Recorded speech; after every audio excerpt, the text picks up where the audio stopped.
In the late 18th century, the Polish-Lithuanian Commonwealth, one of the largest states in Europe and one which had previously been among the great powers for centuries and had significantly shaped European politics, disappeared. In what was one of the most drastic redrawings of borders in history, the three surrounding powers of Russia, Austria and Prussia came together on three different occasions and partitioned the country among themselves in a bit more than 2 decades. But how was this even possible? How does a state get partitioned, and what did it mean for the people who suddenly found themselves under a new monarch? What were the main driving forces, and could things have gone differently? These are the questions that I'm going to try to answer over the course of this, admittedly, very long video, in which we will take a close look at the complete history of the Polish-Lithuanian partitions, starting with the loss of sovereignty and the Commonwealth's political incapabilities in the 18th century, and ending with the complete dissolution of the state in 1795. First off, I want to make it very clear that this episode is not going to be a history of Poland in the 18th century, and I will skip over a lot of events and simplify others.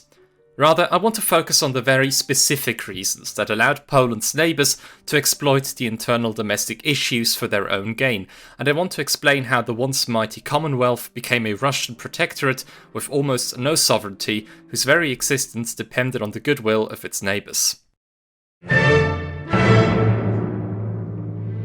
The first question that inevitably comes up when discussing the prehistory of the Polish partitions is when one should locate the sort of starting point of the decline. One tempting option would be the crisis of the late 17th century. In 1648, the local conflicts with the Cossacks in Ukraine had escalated into an organized uprising against Polish rule, led by Bogdan Khmelnytsky. After 6 years of conflict without any sort of resolution, the Cossack leadership swore an oath of allegiance to Russian Tsar Alexei I in 1654. In response, Russia invaded Poland and advanced far to the west. Sweden, which was the undisputed power in the Baltic Sea region, was concerned about Russia's growing power and sensed an opportunity in Poland's moment of weakness, which is why it eventually invaded the Commonwealth itself. Almost all of Poland-Lithuania was occupied within a short period of time, and the country quickly fell into internal crisis. The Swedish occupation was particularly disastrous for the population, as the army fed itself from the land and did not shy away from looting. After the Polish army had gradually succeeded in driving out the Swedes, it attempted to regain control of Ukraine, but only succeeded in part. In the Treaty of Andrusovo in 1667, the Dnieper became the new border between Poland-Lithuania and Russia. The entire left bank of Ukraine, including Kiev, was ceded to the Tsarist Empire, which was a painful loss. In addition, the country was devastated and large areas were almost depopulated. It is estimated that a third of the villages and towns were destroyed, and grain production had fallen by half since the beginning of the war. This economic hardship meant that the country was unable to finance a large standing army. In fact, the devastation and destruction that this series of wars caused was so bad that this period in time is known in historiography as the Deluge. While the wars with Sweden and Russia were certainly detrimental and significantly set back the country compared to its neighbours, this wasn't a situation that was impossible to recover from, given enough time and some clever planning. In my view, the economic and political developmental disadvantage that the Commonwealth faced only became irreversible after the turn of the 18th century, more specifically after the end of the Great Northern War. Throughout the 18th century, Poland gradually lost its political agency and was firmly subordinated to the hegemonic interests of its neighbouring countries. The loss of sovereignty meant that Poland's chances of recovery became drastically reduced. But before I go on to explain the sovereignty crisis of the 18th century, I think it makes sense to quickly examine what kind of state the Polish-Lithuanian Commonwealth even was and how it was run. In short, it was a decentralized constitutional union between Poland and Lithuania with a common parliament, the Sejm, which usually came together every 2 years for a couple of weeks. It was an aristocratic republic in which the nobility, the Szlachta, ran the country, elected the monarch, and enjoyed widespread privileges. The social class of the Szlachta was huge, accounting for around 6 to 7% of the population at the end of the 18th century. It reflected the multi-ethnic character of the country, and when we speak of a Pole during that time period, we usually mean someone who was a member of the Schlachter, regardless of what his ethnicity might have been. The Schlachter formed an economic hierarchy. A tiny portion of them, called the magnates, lived a lavish lifestyle and ruled over giant estates with hundreds of villages, while most didn't even rule over a single village. Formally, all nobles could participate in politics, but in practice only landowning nobles or those backed by magnates had real influence and could participate in the same. Compared to the other people living in the Commonwealth, the Schlachter enjoyed various freedoms. They couldn't be taxed without consent, enjoyed a quasi-monopoly over land ownership, a quasi-monopoly on the vital trade on the Vistula River, practiced full legal jurisdiction over the peasants in their estates, were exempted from customs duties, couldn't be imprisoned without due process, had the final say in legislation, elected the monarch, and many, many more. As such, it was the Schlachter who ruled over the country. A monarch could only ascend to the throne after confirming all of the existing privileges and was less of an effective ruler rather than a source of concessions and rewards in exchange for apparently noble deeds.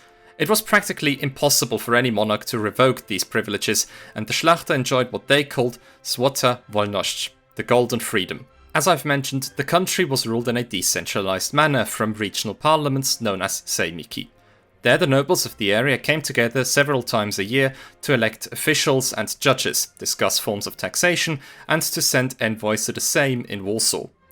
There's one last privilege we need to talk about, and that was arguably the most important one: the liberum veto, the right to forbid. Every single deputy in the Sejm had the power to veto any legislation that might harm the Commonwealth. And while that was useful in the beginning, as it made sure that compromises were reached and that no one was outvoted, by the end of the 17th century the liberum veto was increasingly abused to absolutely halt all legislation in its tracks. All agreements that had previously been reached in the Sejm or the sejmiki could simply be blocked by one man, which would prove absolutely fatal in the next century. Thus, the Commonwealth became ungovernable, as any monarch who wanted to rule would inevitably have had to curtail the privileges of the Schlachter, which was impossible to do because in order to pass laws he needed the approval of the Schlachter, who would of course never agree to any restriction of their golden freedom. The Schlachter considered their privileges to be the result of a centuries-long effort of their forefathers, reaching back to medieval times, and were ready to defend them at all costs. To do so, they had the right to form so-called confederacies in case of an internal or external threat to the country, which was a kind of legal rebellion. But in practice, confederacies were usually set up in response to the monarchy abusing its power, or to preserve old privileges. The golden freedom was here to stay. Now that we've got that sorted, let's go back to the Great Northern War and its consequences. In 1697, a new king had been crowned, Augustus II, who was simultaneously the Elector of Saxony. Augustus was a very ambitious man who wanted to strengthen his reputation in foreign affairs. In order to do that, he entered a military alliance with the Russian Tsar Peter I in 1699. 1 year later, that alliance came into effect when the Great Northern War broke out, which was mostly a conflict between Sweden and Russia over dominance in the Baltic region and in which Poland-Lithuania had very little to gain.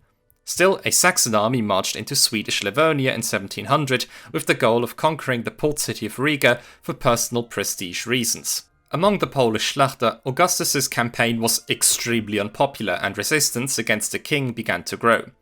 Very quickly, what began as a quick military expedition turned into a national catastrophe, as King Charles XII of Sweden managed to chase the Saxon army away from Riga and then led his army into Commonwealth territory. The Swedes took Wilno or Vilnius, Warsaw and Kraków and decisively defeated the Polish army at the battles of Kliszów and Półtusk. In 1704, Sweden backed the creation of the Confederation of Warsaw, which had the goal of removing Augustus from the throne and to put Stanisław Leszczyński in his place instead. In response, the Confederation of Sandomierz was created, which was supported by Russia and had the goal of defending King Augustus. With that, Poland was now in a civil war as well. In 1706, Charles XII marched into Saxony and it seemed like Sweden had come out on top. Augustus had no choice but to sign the Treaty of Alt-Ranstedt, in which he renounced his claim on the Polish throne in favour of Leszczyński. But Sweden's war luck began to turn as Russian troops advanced and gained the upper hand. After his victory at Poltava, he had managed to greatly increase his influence. Leszczynski and his supporters fled, the Confederation of Warsaw was disbanded, and Augustus returned to the throne. Once again, a devastating and destructive war had swept over Poland-Lithuania, but this time the country was no longer a major player, but merely a battleground for the Russian and Swedish armies. What's worse, however, is that a deep mistrust now existed between King Augustus and the ruling nobility, which were subsequently exploited by Tsar Peter I. Throughout his reign, Augustus had attempted to consolidate his power in Poland, strengthen his authority by introducing an absolutist system of rule, and to turn the Polish-Saxon personal union into a political union. But he failed, partly because he never truly understood the complex mechanisms of the Polish constitutional system, and because the Szlachta were absolutely determined not to let any monarch infringe on their privileges. Even when the king occasionally proposed sensible reforms like the abolition of the liberum veto, the introduction of a hereditary monarchy, and the limitation of the privileges of the hetman, the leader of the Polish army, he was stopped in his tracks. This was much to the benefit of Peter I, who had the goal of increasing Polish dependence on Russia and of preventing any kind of reform that might strengthen the Commonwealth and make it a formidable opponent of Russia again. After his victory at Poltava, he had greatly managed to increase his influence. One of the conditions for Augustus's return to the throne was that he appoint people who have strong connections to Russia to important offices. One example for this was the Grand Hetman of Lithuania, and in general a strong pro-Russian party emerged among the ruling class. By travelling through the country, Peter had realised just how great the predominance of the wealthy magnates was, who de facto ruled over Poland and were united by a great egotism and a desire to keep the monarch weak. The Tsar knew that he could easily pit the Szlachta and the king against each other, and that's what he did after 1715. That year, a number of nobles formed the Tarnogród Confederation against the king due to the unconstitutional presence of the Saxon army in Poland, which were brought in by Augustus in an effort to increase his authority and were to be financed with Polish tax money. Russian armies then intervened in Poland, and Peter offered himself as a mediator in the civil war. He supported the rebels when the king's camp gained the upper hand, and supported Augustus when there was a threat of him being deposed. In 1716, the Russian diplomat in Warsaw, Grigory Dolgorukov, managed to convince King Augustus to permanently withdraw the Saxon army from Poland. In return, the Sejm had to agree to a massive limitation on military spending. In doing so, neither the king nor the nobles could ever threaten each other again in the future. The treaty was put before the Sejm in January 1717, who had sworn to neither debate nor protest it and to ratify it. And so the silent or dumb Sejm, surrounded by Russian soldiers, accepted the proposal of the Tsar. By reducing its army size so drastically, Poland-Lithuania practically signed off its independence as it became completely unable to defend itself. To illustrate just how terrible Poland's military situation was after the Russian intervention, I'll present a few numbers to you. The silent Sejm had agreed to restrict its army size to 24,000 men in all ranks. For a country of this size, this was very little, and the situation would only get worse. By the 1760s, the Commonwealth's army numbered barely half of that. By comparison, Russia fielded around 200,000 soldiers, Prussia 150,000, and Austria a respectable 140,000. But Poland's army wasn't just falling behind in sheer numbers, but also in quality. The Polish soldiers were chronically underpaid, ill-disciplined, had no battle experience, and were subjected to an ineffective line of command divided between the four hetmans, two Crown, two Lithuanian, whose rivalries constantly undermined cohesion, while the neighbouring countries could rely on professional armies with battle-hardened soldiers.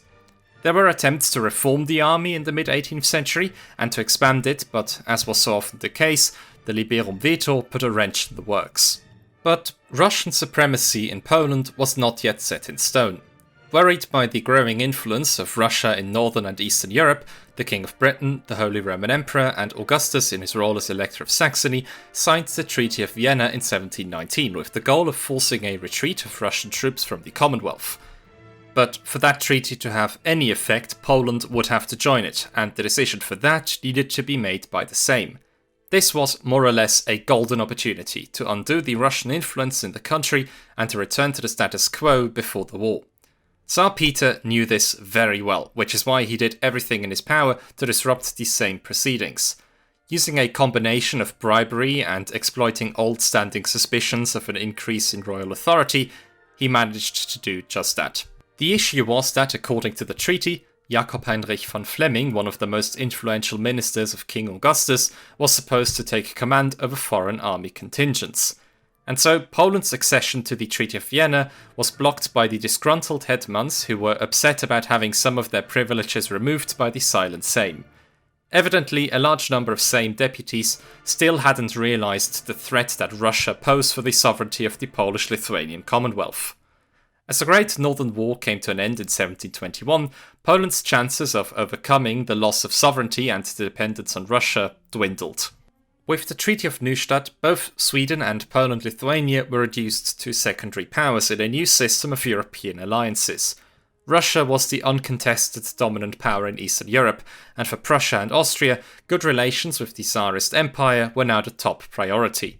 In 1720, Tsar Peter entered an alliance with the King of Prussia, Frederick William I. In the Treaty of Potsdam, the two states agreed to work together in matters concerning internal affairs of Poland-Lithuania. They promised each other to maintain the elective monarchy and to prevent any attempt at reforming the existing form of government. While both Prussia and Russia both intended to keep the Commonwealth weak, they had different goals. As I've mentioned, Peter wanted to keep Poland under Russian hegemony and to turn it into a kind of buffer zone along the empire's western borders. Prussia, on the other hand, wanted to annex territories. The Prussian dominion in the early 18th century resembled a patchwork of various territories, and most importantly, East Prussia, with the highly important city of Königsberg, was separated from the Brandenburgian and Pomeranian lands surrounding the capital city Berlin by Commonwealth territory. Frederick William hoped that by keeping Poland-Lithuania weak, he could one day absorb Polish Royal Prussia to unite his territories. The treaty was continuously renewed and would remain in place until the final Polish partition. The fact that the Russian system of supremacy was to remain in place became apparent during the royal elections following the death of Augustus II in 1733. France had been preparing for this election for a long time, as it wanted to keep the Tsarist Empire in check. To this end, it supported the exiled Stanisław Leszczyński, who had already held the Polish throne for a short time during the Great Northern War. However, Russian Empress Anna was confident of the support of Prussia and Austria. In 1732, the three powers formed the Entente Cordiale of the Three Black Eagles.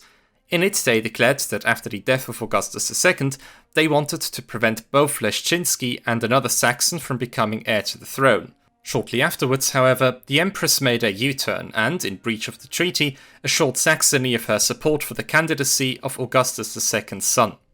Prussia saw a renewed Saxon-Polish union as a threat and feared encirclement. Although it withdrew from the Entente Cordiale, it nevertheless indirectly supported the Russian plan, as a Polish king supported by France was considered a far greater danger in Berlin. Thus, the next Polish king was decided before the election had even taken place. The actual election took place in Warsaw in September 1733, and Stanisław Leszczyński was voted to be the next Polish king. In response, Austria and Russia declared their support for a Saxon candidate, and Russia marched into Poland-Lithuania to enforce its demands. Once again, the Commonwealth became entangled into a destructive war caused by its neighbours with no agency over its own fate. Russian troops very quickly reached Warsaw, and in October of the same year a new sham election was held in which the Saxon Augustus III emerged as the winner. In January 1734, he was coronated as King of Poland-Lithuania in Kraków. Leszczyński and his supporters had fled to Danzig or Gdańsk, and soon after the city was put under siege. It only surrendered in May 1734, after Leszczyński had escaped to Prussia. Afterwards, some nobles loyal to Leszczyński under the leadership of Adam Tarło proclaimed the Confederation of Dzików with the goal of ousting the illegitimate Saxon king. They boldly attempted to carry the war to Saxony by marching across the Oder River, but they didn't get far before being crushed by Russian and Saxon troops. The War of Polish Succession ended in 1735, and Augustus III was confirmed as King of Poland-Lithuania. With the end of the war, the dominance over Poland by Russia, Prussia and Austria became firmly established and would never be rivaled again by another European power. In the so-called Pacification Sejm of 1736, Augustus III was confirmed as king after he had promised not to attempt any reforms or to challenge Russian dominance. The system of the Three Black Eagles thus prevented any sort of political emancipation of the Commonwealth for the foreseeable future. What is more, the system proved to be very durable, even though inner tensions between the three eagles quickly emerged. In 1740, the new king of Prussia, Frederick II, marched into Austrian Silesia and triggered a series of wars which lasted until 1763.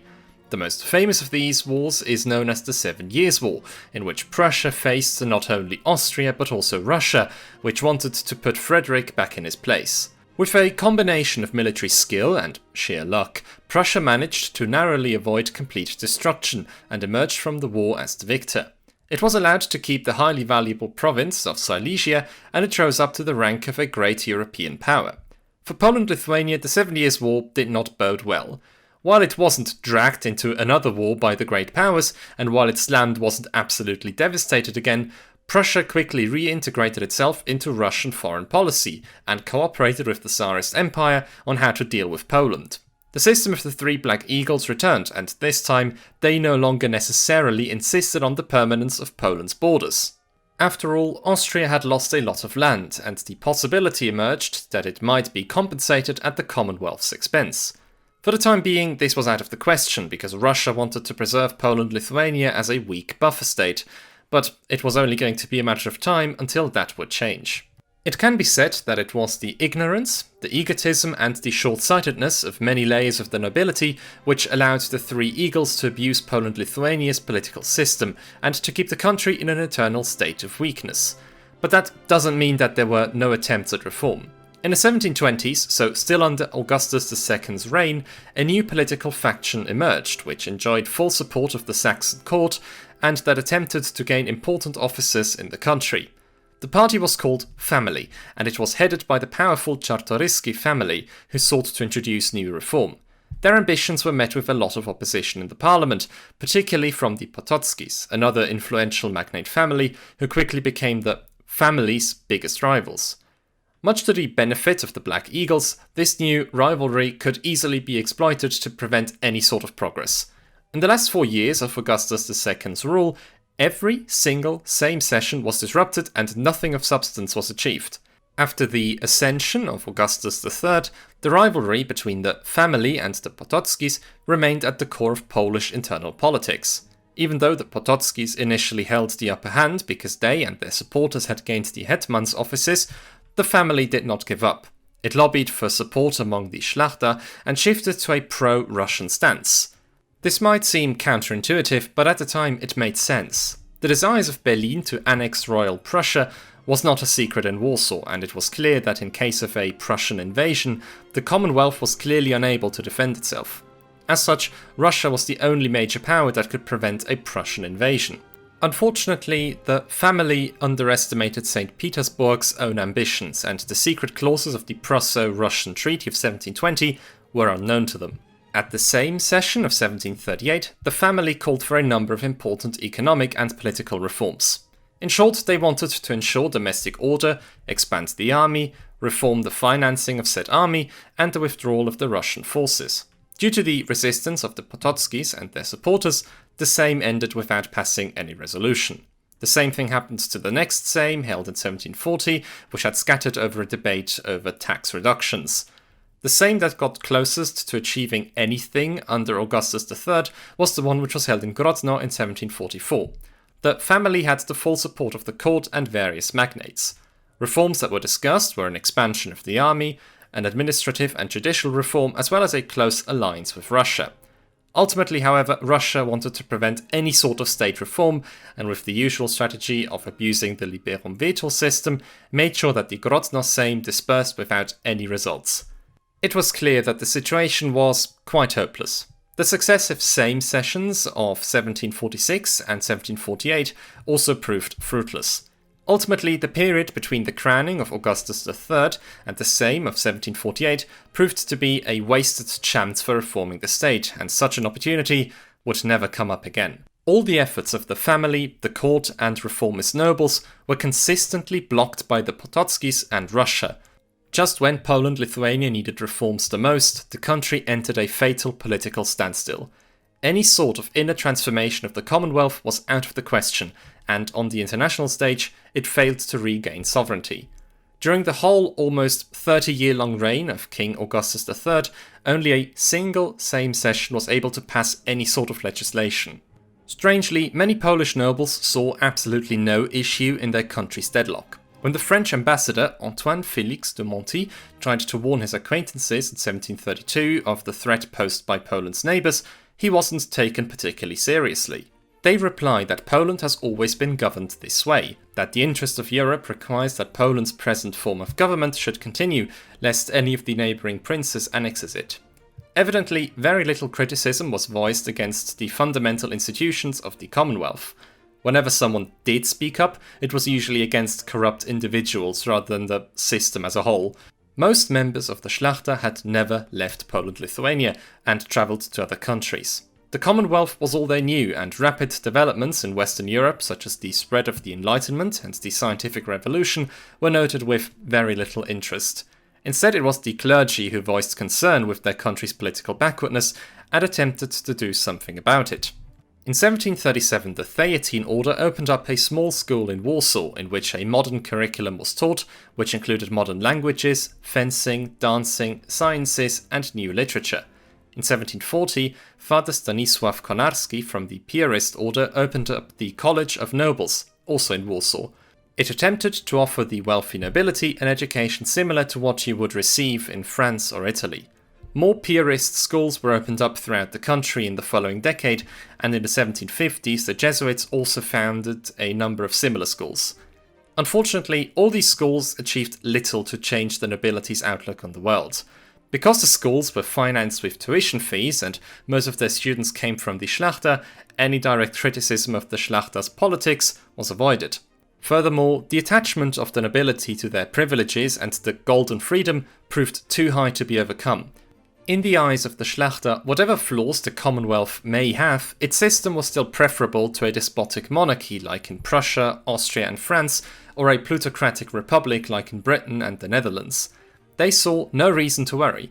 Poland-Lithuania had survived so many devastating wars, so many crises, and yet it had recovered. Everything would be alright in the end, they believed. In 1733, Father Konarski tried to warn his countrymen in a series of published letters, where he told them that their freedoms meant nothing if Poland-Lithuania itself wasn't even fully sovereign.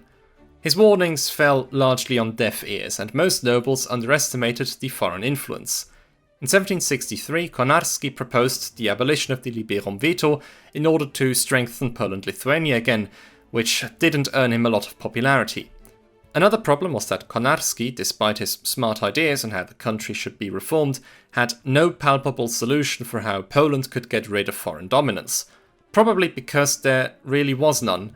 It was a great tragedy that most Polish nobles clung onto the liberum veto, which did so much damage to their country. They failed to understand that a more centralized government didn't have to be despotic, and that in order for Poland to become a functioning state again, the Szlachta would inevitably have to give up some of their rights. Overall, the reign of Augustus III remained largely uneventful. Unlike his father, the king wasn't particularly power-hungry or ambitious, and he was happy to play the role of a symbolic figurehead. As a result of the fact that the central government became unable to achieve anything, most of the administrative work was carried out by the local sejmiki and nobles who made sure that the country could function at a relatively normal level. Many magnates began to be interested in new economic theories like mercantilism, and they introduced new forms of agriculture on their estates, which greatly increased productivity. New manufactories were founded in the cities, and particularly in northwestern Poland, trade flourished. Therefore, on an economic level, Poland-Lithuania was able to largely make up for the backwardness it had suffered as a result of the destructive wars of the 18th century. So it was by no means an age of anarchy or cultural decline. Under the Saxon kings, Warsaw flourished into a breathtaking royal seat that was in no way inferior to its model, Dresden, in terms of splendour. For example, the so-called Saxon Axis was created, along which magnificent buildings were erected such as the Saxon Palace, the Brühl Palace or the Saxon Park. In the 1740s, an opera was built in the capital as well. Many powerful magnates built stunning palaces to show off their wealth. In the 18th century, Warsaw was a capital of culture in which the opera, the arts, theatre and music flourished. In 1748, Bishop Józef Załuski founded the Załuski Library, which was the first public library in Europe and would grow to house some 400,000 meticulously catalogued volumes. For those who could afford it, the reign of Augustus III was a time of opulence, pleasure and leisure. After the king died in 1763, those good old Saxon days came to an end, as Poland was once again thrown into a violent crisis when the next royal election came up. But like the previous one, this royal election was by no means free, as the winner had already been chosen by St. Petersburg. Catherine II, Empress of Russia since 1762, had picked her former lover, Stanisław August Poniatowski, a rather uninfluential nobleman who had previously been a deputy in the Sejm. Catherine hadn't picked him because of his intelligence, his ruling skills, or his standing among the Szlachta. Instead, all she wanted was a weak-minded and submissive Polish ruler who had no connections to any other European dynasties and would do as she said. Her ambitions were supported by Prussia, and before the royal election, both Berlin and St. Petersburg promised to start a military action against Poland in case their interests were threatened or if the current Polish constitution was changed. In 1764, Stanisław August Poniatowski was crowned king with the help of Russian bribes and Russian troops stationed around Warsaw. But interestingly, the death of the last Saxon king had already inspired a new wave of reforms. Immediately after the death of Augustus III, a Sejm was held between May and June 1764, which was primarily tasked with preparing the royal election. The Sejm was led by a member of the Czartoryskis, and the family completely dominated the proceedings as most of their opponents had abstained from the session in protest against the presence of Russian troops and declared it illegal. The family seized its chance and introduced a series of groundbreaking reforms. They set up treasury and army commissions, which were important steps in reforming the administration of the country. As a result, the finances could be brought in order and the power of the hetmans was finally curtailed. But most importantly, votes within both commissions were decided by majority vote. This meant that in financial and military matters, the liberum veto was factually abolished. These radical steps were only possible because the circumstances were particularly favourable. The current Russian ambassador to Poland, Hermann von Keyserling, was an old friend of the Czartoryskis, and he was nearing his death. His junior partner, Nikolai Rybnin, who would play a very important role later, was still too inexperienced to stop the reforms from passing. The reformers were overly confident, maybe even cocky, and believed that they could simply circumvent the Russian protectors and put them before a fait accompli. And indeed, it would take St. Petersburg 2 years to notice just how far-reaching the reforms of the 1764 Sejm actually were. While the Empress initially allowed the Polish reformers to have their way, the Prussian king sensed the significance of their actions. Frederick II was furious when he found out that Russia had allowed this first step towards fully abolishing the liberum veto, which could only lead to further reform and a strengthening of the Commonwealth. The Prussian ambassador in St. Petersburg worked tirelessly to convince Catherine of Frederick's point of view. Meanwhile, the king took drastic action himself. The Sejm of 1764 had also enacted a general duty on all Polish imports and exports, which would have greatly boosted state income and would have given the Commonwealth more financial independence. Frederick was having none of it, and he ordered the construction of a fortified customs house at Marienwerder, or Kwidzyn, right along the Polish border at the Vistula River, which was the artery of Polish trade. The soldiers were equipped with cannons and ordered to bombard any ships that refused to pay the extortionate Prussian duties. Eventually, Catherine intervened and ordered Frederick to stop the operation. In exchange, the Poles were forced to abandon their reformed duties. Once again, it was made very clear to everyone that the Commonwealth had no right to decide its own policies.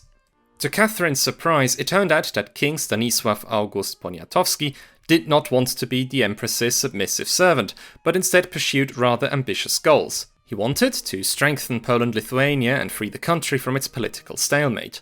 But that wasn't as easy as he had hoped. Just before the first Sejm of his reign in 1766, the king and the family proposed a new law which clarified the law regarding majority vote and the financial commission. They proposed that from now on, any issue that came from the commission would have to be passed by a single majority, no matter what it was. Jerzy Mniszek, the Marshal of the Crown Court and a fierce opponent of Stanisław August Poniatowski, immediately warned the Russian ambassador, Nikolai Rybnin. It was now that Rybnin realized the dangers this posed for Russian dominance. He warned the Polish king that he would tear Warsaw down stone by stone if this measure were passed. Initially, the king wanted to resist, but his Czartoryski allies told him that this was pointless. After all, Poland-Lithuania had no chance of defending itself against a Russian invasion. By using pressure, Riepnin made sure that the Sejm didn't restrict the liberum veto and that all major reforms from 2 years ago, except for the army and financial commissions, were undone. In the end, Russian interests had prevailed, but it was a close affair. St. Petersburg feared that Poland-Lithuania could actually fall out of its grasp. They needed to make sure that this didn't happen. Consequently, Russia began to present itself as the protector of the Orthodox minority in Poland-Lithuania. Ever since the 16th century, the Commonwealth had allowed all of its religious groups the right to practice their faith, which made it one of the most tolerant countries in that regard. It is true, however, that Protestants and the Eastern Orthodox were increasingly marginalized from political life in the 18th century. Despite this, the situation of the religious minorities was still better than in other European countries, and they had little reason to complain. But that didn't dissuade Catherine, and it was obvious that she was playing a deceitful game. As Frederick II remarked, "What would," he meant the Russian minister, "say if France were to invade Holland in order to force the Estates General to admit papists to public charges? Would he not say that France had been the aggressor? But apply this to the present situation in Poland. It's the Russians who are the aggressors." Not that the famously irreligious Prussian king saw this strategy as morally wrong, because he happily partook in this game to present himself as the protector of Protestants in Western Poland. In 1767, religious turmoil broke out in the Commonwealth. 2 armed confederations were formed by disgruntled nobles, one for the Protestants in Torn or Torun, and the other one for Calvinists and the Orthodox in Słupsk or Slutsk. These confederations were only organized and supported by a small minority of disgruntled noblemen and cannot possibly be seen as a mass movement of discriminated religious minorities. They were very small and only existed because of Russian meddling. This becomes evident when looking at Torn, for example, where the confederation was formed with heavy support from Russia. Everyone in the city who opposed it was subsequently arrested. The Russian ambassador Riepnin then went on to organize another confederation at Radom, using a combination of false promises, bribes, and threats. In the confederation of Radom, a confusing bunch of dissatisfied nobles came together. Some wanted to dethrone the king, others wanted to block the reform program, others just wanted a return of the splendid Saxon days before the chaos, and others wanted to defend the Catholic Church. But they all had one thing in common. They were being used by Riepnin, who exploited the disorder to his full advantage. He arranged a peace between the king and the Radom Confederation and arranged an extraordinary session of the Sejm. The same session was opened in October 1767, once again not without the presence of Russian troops in the vicinity. On the first day, Karol Radziwiłł, the marshal of the Confederation of Radom and one of the biggest opponents of the king and the reformers, called on the Sejm to renegotiate a treaty with Russia. He demanded that Russia should act as a guarantor of internal and external freedom and that the rights of religious minorities should be enshrined in the constitution. Those ideas were very unpopular among the nobles, and particularly among the Catholic clergy, opposition began to be voiced. When leading Sejm deputies began to demand the withdrawal of Russian forces, Riepnin acted fast. He arrested the 4 leading voices of his opposition and sent them to Russia. This is how he justified this action before the king. "The troops of Her Imperial Majesty, my sovereign and the friend and ally of the Republic, have arrested the Bishop of Kraków, the Bishop of Kiev, the Palatine of Kraków and the Starosta of Dolin, whose behavior, by impugning the purity of her salutary, disinterested and loving intentions towards the Republic, has insulted the dignity of Her Imperial Majesty." The Marshal of the Sejm then abdicated to protest the deportations, and he was replaced by a supporter of Riepnin. Stanisław August Poniatowski had no choice but to abandon his reform projects for the time being and to seek a compromise with the Russian ambassador. Riepnin then pushed a motion through the Sejm which allowed the creation of a delegation with unrestricted powers to draft a treaty between the Russian Empire and Poland-Lithuania. The commission consisted of 70 members, many of whom were loyal supporters of Riepnin, and they convened until February 1768 at the residence of the Russian ambassador. In March, the treaty was presented to the Sejm, who had no choice but to accept it. And what a treaty it was. It completely undid the few reforms of Stanisław August Poniatowski's early years and reintroduced the liberum veto as an almost unrestricted measure. Furthermore, all the damaging privileges of the Szlachta, like the royal elections and the confederations, were confirmed as indispensable rights. As this was a Russian-Polish treaty, Russia effectively gained the right to interfere in internal political affairs of the Commonwealth. Another important point was that Russia guaranteed Poland's territorial integrity, albeit with reservations. Remember the Treaty of Andrusovo of 1667, where Russia gained all of eastern Ukraine? Back then, the Tsar also had his eyes on the voivodeships of Polotsk, Vitebsk and Livonia, but ultimately decided against it. Nevertheless, a commission was to be set up at that time to determine the definitive course of the border. Now, 100 years later, the new treaty provided for a new border commission. The question of the Polish-Russian border was thus raised again. With that, St. Petersburg managed both to guarantee the territorial integrity of the Commonwealth and to leave the door open to future territorial annexations for themselves. With this so-called Eternal Treaty, Poland-Lithuania submitted to the Empress and confirmed its own status as a protectorate. Catherine II emerged as the victor. The Commonwealth was now almost completely powerless, and there was no chance it could ever pass any sort of reform ever again. The pro-Russian party dominated political life, and the Russian ambassador held full control. But her time at the top wouldn't last long.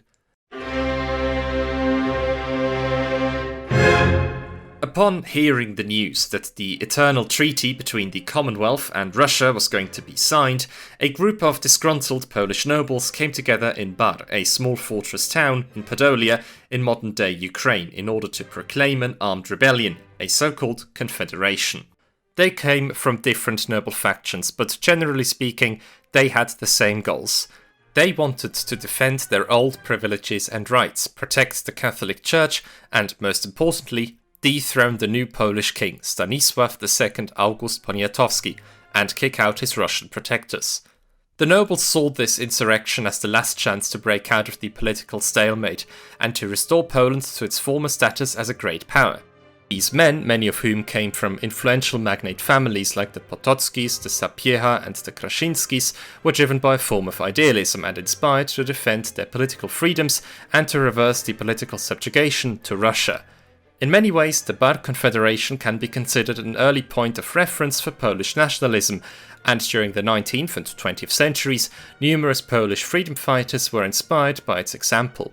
For the Russian Empress, Catherine II, the outbreak of the Bar Confederation was troubling news. She had personally chosen Stanisław August Poniatowski as the new Polish king and had made sure that he would be installed. Furthermore, she and the Russian ambassador to Poland, Nikolai Rybnin, had done everything in their power to keep the ruling nobility in line and to establish unquestioned Russian dominance over the Commonwealth. In order to preserve her position, Catherine sent a contingent of Russian troops into Poland to crush the Bar Confederation. But we can't imagine the rebels have been a coherent and united force with a central leader. Inner tensions among the leadership quickly arose, and they prevented them from pursuing a systematic course of action. The rebels weren't really able to fight the Russian army one-on-one, so they had to resort to a type of guerrilla warfare instead.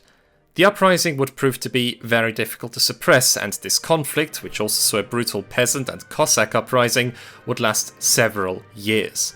What is more, Catherine had to divert most of her capable troops to the south, as the Ottoman Sultan in Constantinople had decided to use Russia's moment of weakness to declare war. The Confederacy claimed to be the only legal representative of the Polish state and created a formal governing body in 1769 called the Generality.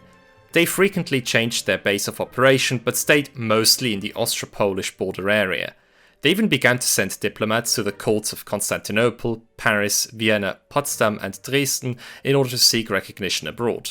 For King Stanisław August Poniatowski, the situation was a dilemma. Initially, he and his supporters had actually asked Russia to crush the Bar uprising for them because the Polish army was simply unable to do so. The king sensed that his opposition among the Szlachta was growing and that he became increasingly reliant on his Russian protectors. In return, the Russian diplomats in Warsaw expected that he and his supporters from the Czartoryski family fully aligned themselves with the interests of Empress Catherine. Still, the king and the Czartoryskis tried to use the opportunity that the Russo-Turkish War presented to undo some of the damages that the Eternal Treaty had inflicted and to revoke the Russian constitutional guarantee. But to Catherine, this was unacceptable. After all, she had invested large amounts of time, effort and especially money to put Stanisław August on the throne and to turn the Commonwealth into an obedient puppet state. Meanwhile, the conflict with the Barists went on. In October 1770, the Generality formally endorsed a declaration to dethrone Poniatowski, which made any sort of rapprochement impossible. In November 1771, a group of Confederates even managed to kidnap the king and attempted to force his abdication, but Stanisław August pulled off a lucky escape. As the conflict raged on, the Russian Empire had slowly managed to gain the upper hand over the Turks, and the Ottoman Empire suffered one military defeat after another. With the Ottomans on the back foot, the Russians once again turned their attention to the Polish rebels. After 1771, the Barist fortresses were besieged and subsequently conquered. The last centre of resistance, the monastery of Jasna Góra in Częstochowa, was only taken in August 1772. Even though the Confederation of Bar is generally regarded as the precursor to the First Partition of Poland, this path was by no means inevitable. Catherine's failure to keep Poland under control, the brutal conflict with the Confederation and the intervention of the Ottomans did not create a situation that would change anything in the relationship between Poland-Lithuania and its neighbouring countries. It was only through the targeted influence of Prussian and Austrian politics that partition became a viable option. The interest of Austria, which at the time was ruled by Maria Theresia and her son Joseph II, is quite easy to deduce. Firstly, Vienna wanted to finally disrupt the dominance of Russia and Prussia over Central and Eastern Europe, which had been in place since the 1720s. Furthermore, the definitive loss of Silesia to Prussia in the 7 Years' War, an incredibly valuable province with a high population, many natural resources and an advanced industry, was painful alongside the humiliation that the defeat in 3 successive wars to a vastly smaller country like Prussia naturally incurs. So ever since 1763, the Habsburg monarchy has sought adequate territorial compensation. Joseph and Maria Theresia did not really concern themselves with who would bear the cost of this compensation, and Vienna's policy was not fundamentally directed against Poland-Lithuania. This is what differentiated the Austrian rulers from the Prussian king, who unavoidably sought to expand his power at the expense of the Commonwealth. At that time, Prussia was ruled by King Frederick II, who is easily one of the most fascinating characters in early modern European history, and he was as intelligent and cunning as he was cynical and cold-blooded. Already in 1752 he claimed, not entirely without reason, that Poland was merely enjoying an artificial existence tolerated by its neighbours. The Commonwealth would only exist for as long as the neighbouring powers still considered it useful. In the end, however, it would come down to partition. He had long hoped to incorporate Polish Prussia and to finally gain a continuous land connection between the capital Berlin and East Prussia. In his political testament he set out his precise ideas.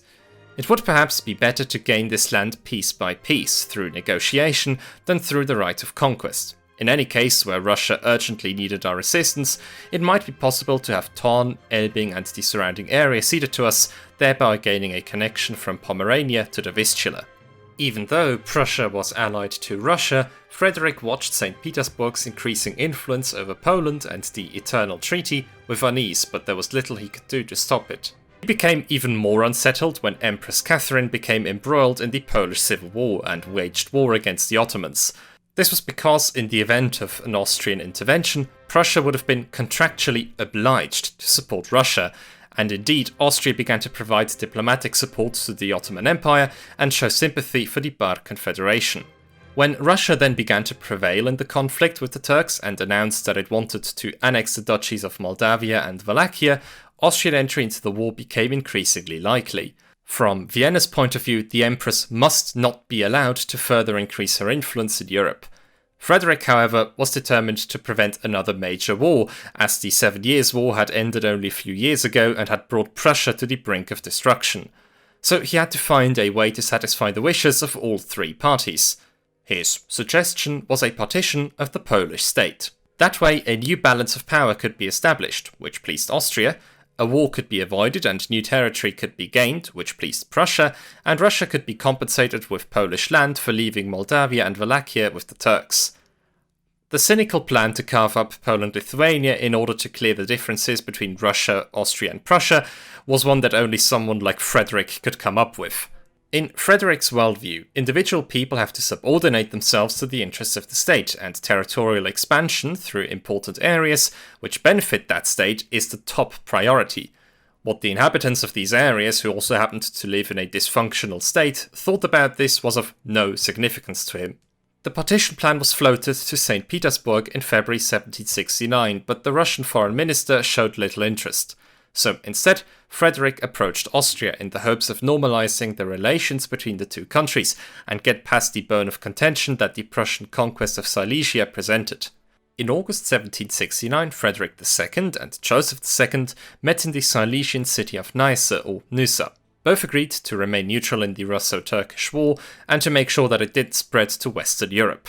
By seeking talks with the emperor, Frederick wanted to put pressure on Catherine and to show her that she couldn't take the alliance with Prussia for granted. Catherine gave in and their alliance was formally prolonged until 1780. Even though it was Frederick who insisted most strongly on the annexation of territories, it was the two Austrian rulers who took the first bite out of the Polish cake. Just a few weeks before the meeting of Joseph and Frederick in Neisse, Austria occupied large parts of the Spiš, which is an area in modern-day Slovakia.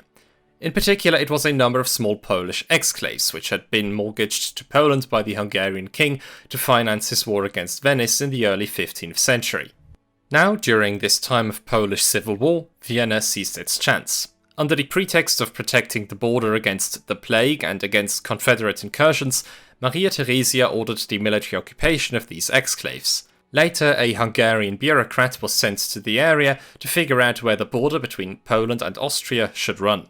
Using a number of questionable documents, he reported that since the 15th century, Poland had gradually shifted the border to the south and had thus acquired more than they were actually entitled to. Despite the lack of a legal basis, Joseph urged that further territories along the border areas should be annexed. And so, in 1770, the border was forcibly moved to the north, and the Starostwa of Nowy Targ, Czarsztyn, and Stary Sącz were incorporated into the Habsburg Empire. Although the Polish king protested vigorously against this violation of his borders, he was unable to do anything about it. By occupying these territories, Austria ultimately set a precedent that made further annexations at Poland's expense no longer unthinkable. Frederick followed the example of the annexation of the Spiš and ordered the military occupation of large areas of Greater Poland and Pomerania. He too used the protection of the border and prevention of the plague as a pretext. Prussia thus occupied parts of a state with which it was not at war, and with which it formerly maintained good relations. The occupation was devastating for the local population. There was looting and requisitioning by the Prussian army, thousands of people were deported to Prussia, and around 2 million thalers were stolen as compensation for expenses. In order to make his partition plan for Russia more palatable, Frederick sent his brother, Prince Heinrich, to St. Petersburg in October 1770. Henry was a skilled diplomat and, moreover, popular with Catherine. Frederick had granted him extensive freedom of action and instructed him to carefully explore the opportunities. Ultimately, however, it was the escalation of hostilities between Russia and Austria which paved the way to partition.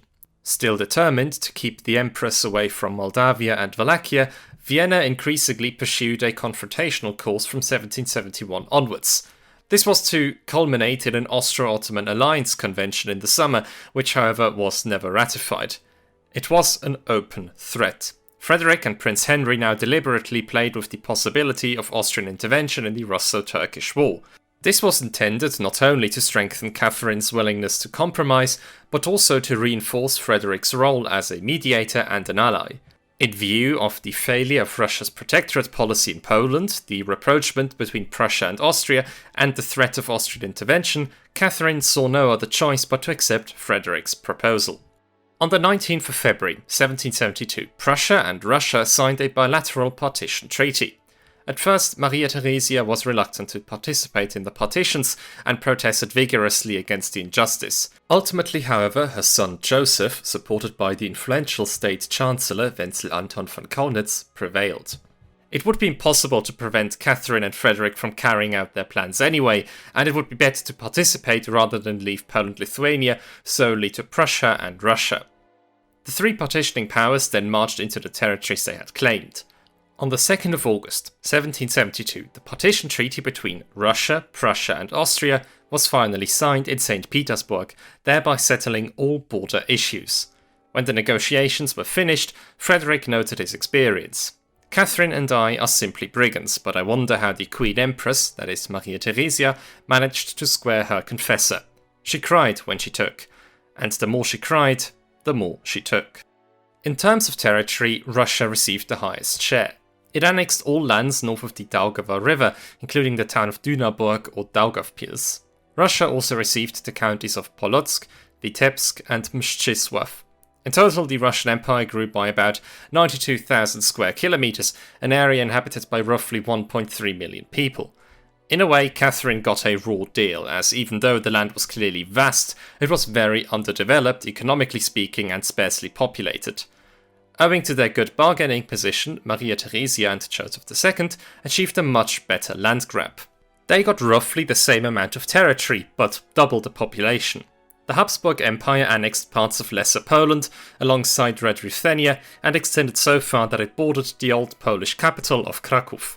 This land was incredibly valuable, as it was one of the most densely populated agrarian areas in Europe. It also included the historic city of Lwów, Lviv or Lemberg, and the valuable salt mines at Wieliczka and Bochnia. Arguably, Prussia was the largest beneficiary, even though its land gain was the smallest. Frederick gained most of Polish Prussia, as well as large parts of Greater Poland and Kujawia. Danzig or Gdańsk remained a Polish exclave along the Baltic coast. Not only had Frederick finally gained a direct land connection between East Prussia and Brandenburg, he had also annexed what was arguably the most economically important area of the Polish-Lithuanian Commonwealth.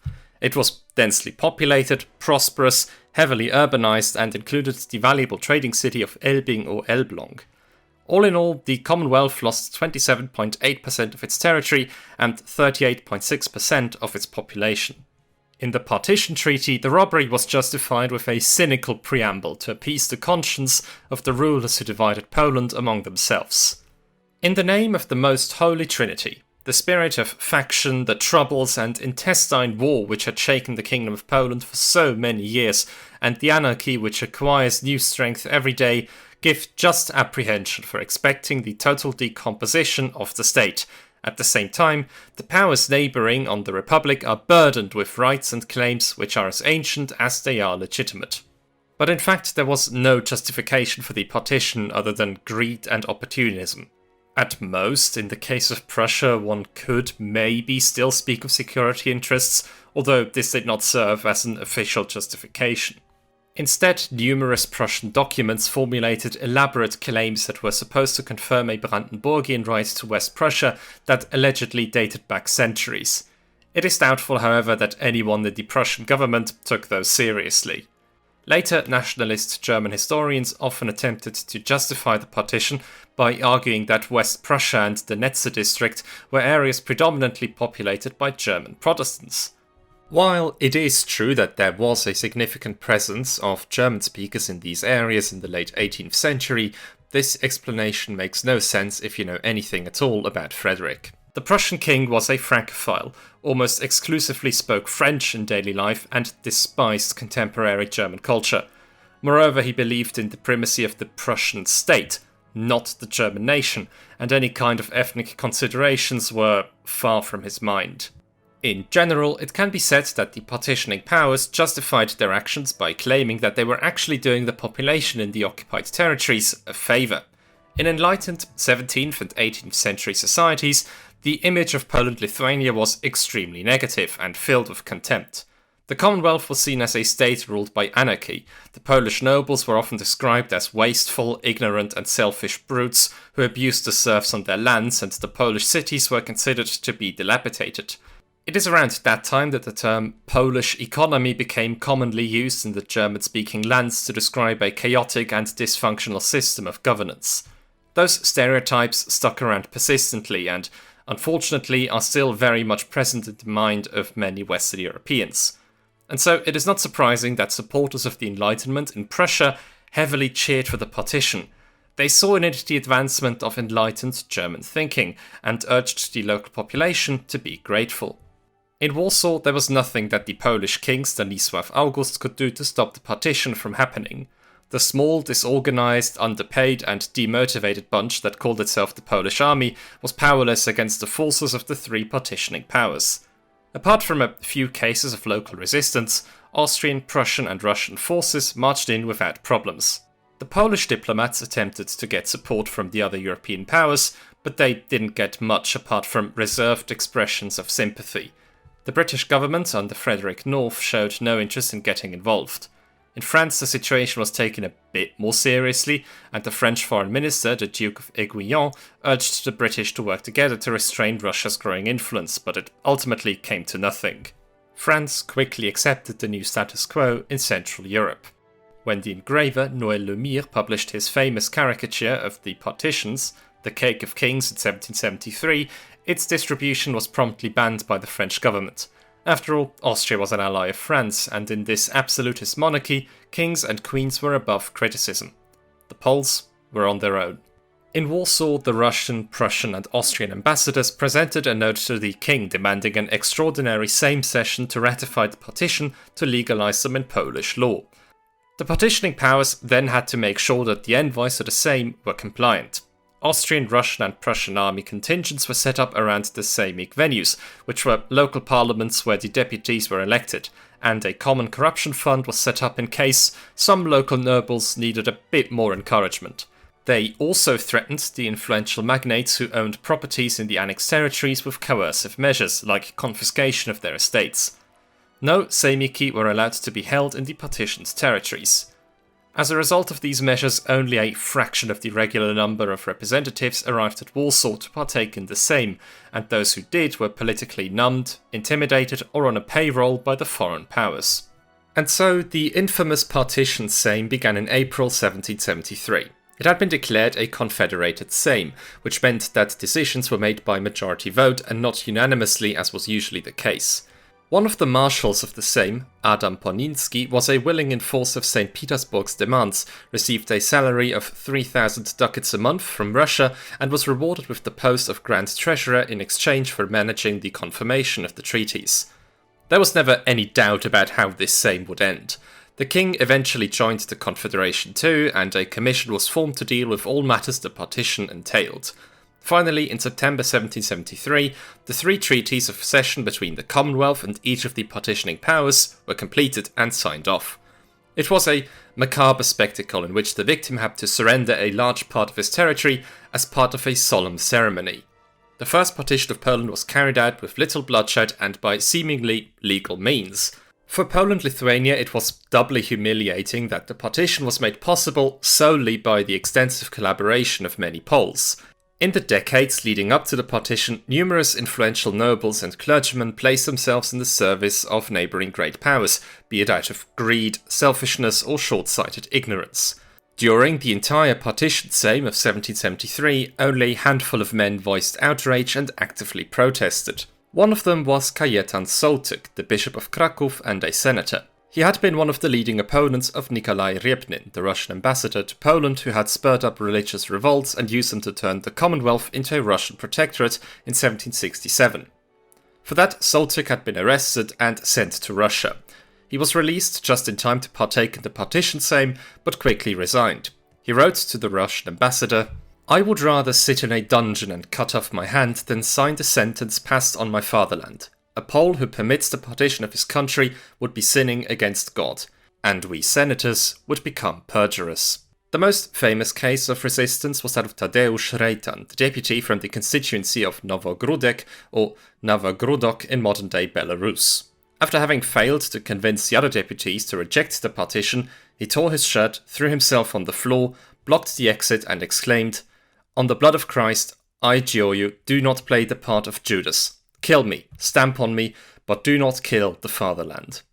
After the end of the Partition Sejm, he resigned from political life and committed suicide a few years later. With that, the first partition of Poland was completed. But what did the partitioning powers do with the territories they had acquired? Let's start with Prussia. The area that Prussia had annexed was quickly renamed to West Prussia. This term did not exist previously, it was artificially introduced and only used officially after the partition. For Frederick, the acquisition of Polish Prussia meant a huge boost in prestige because now he could finally call himself King of Prussia rather than just King in Prussia.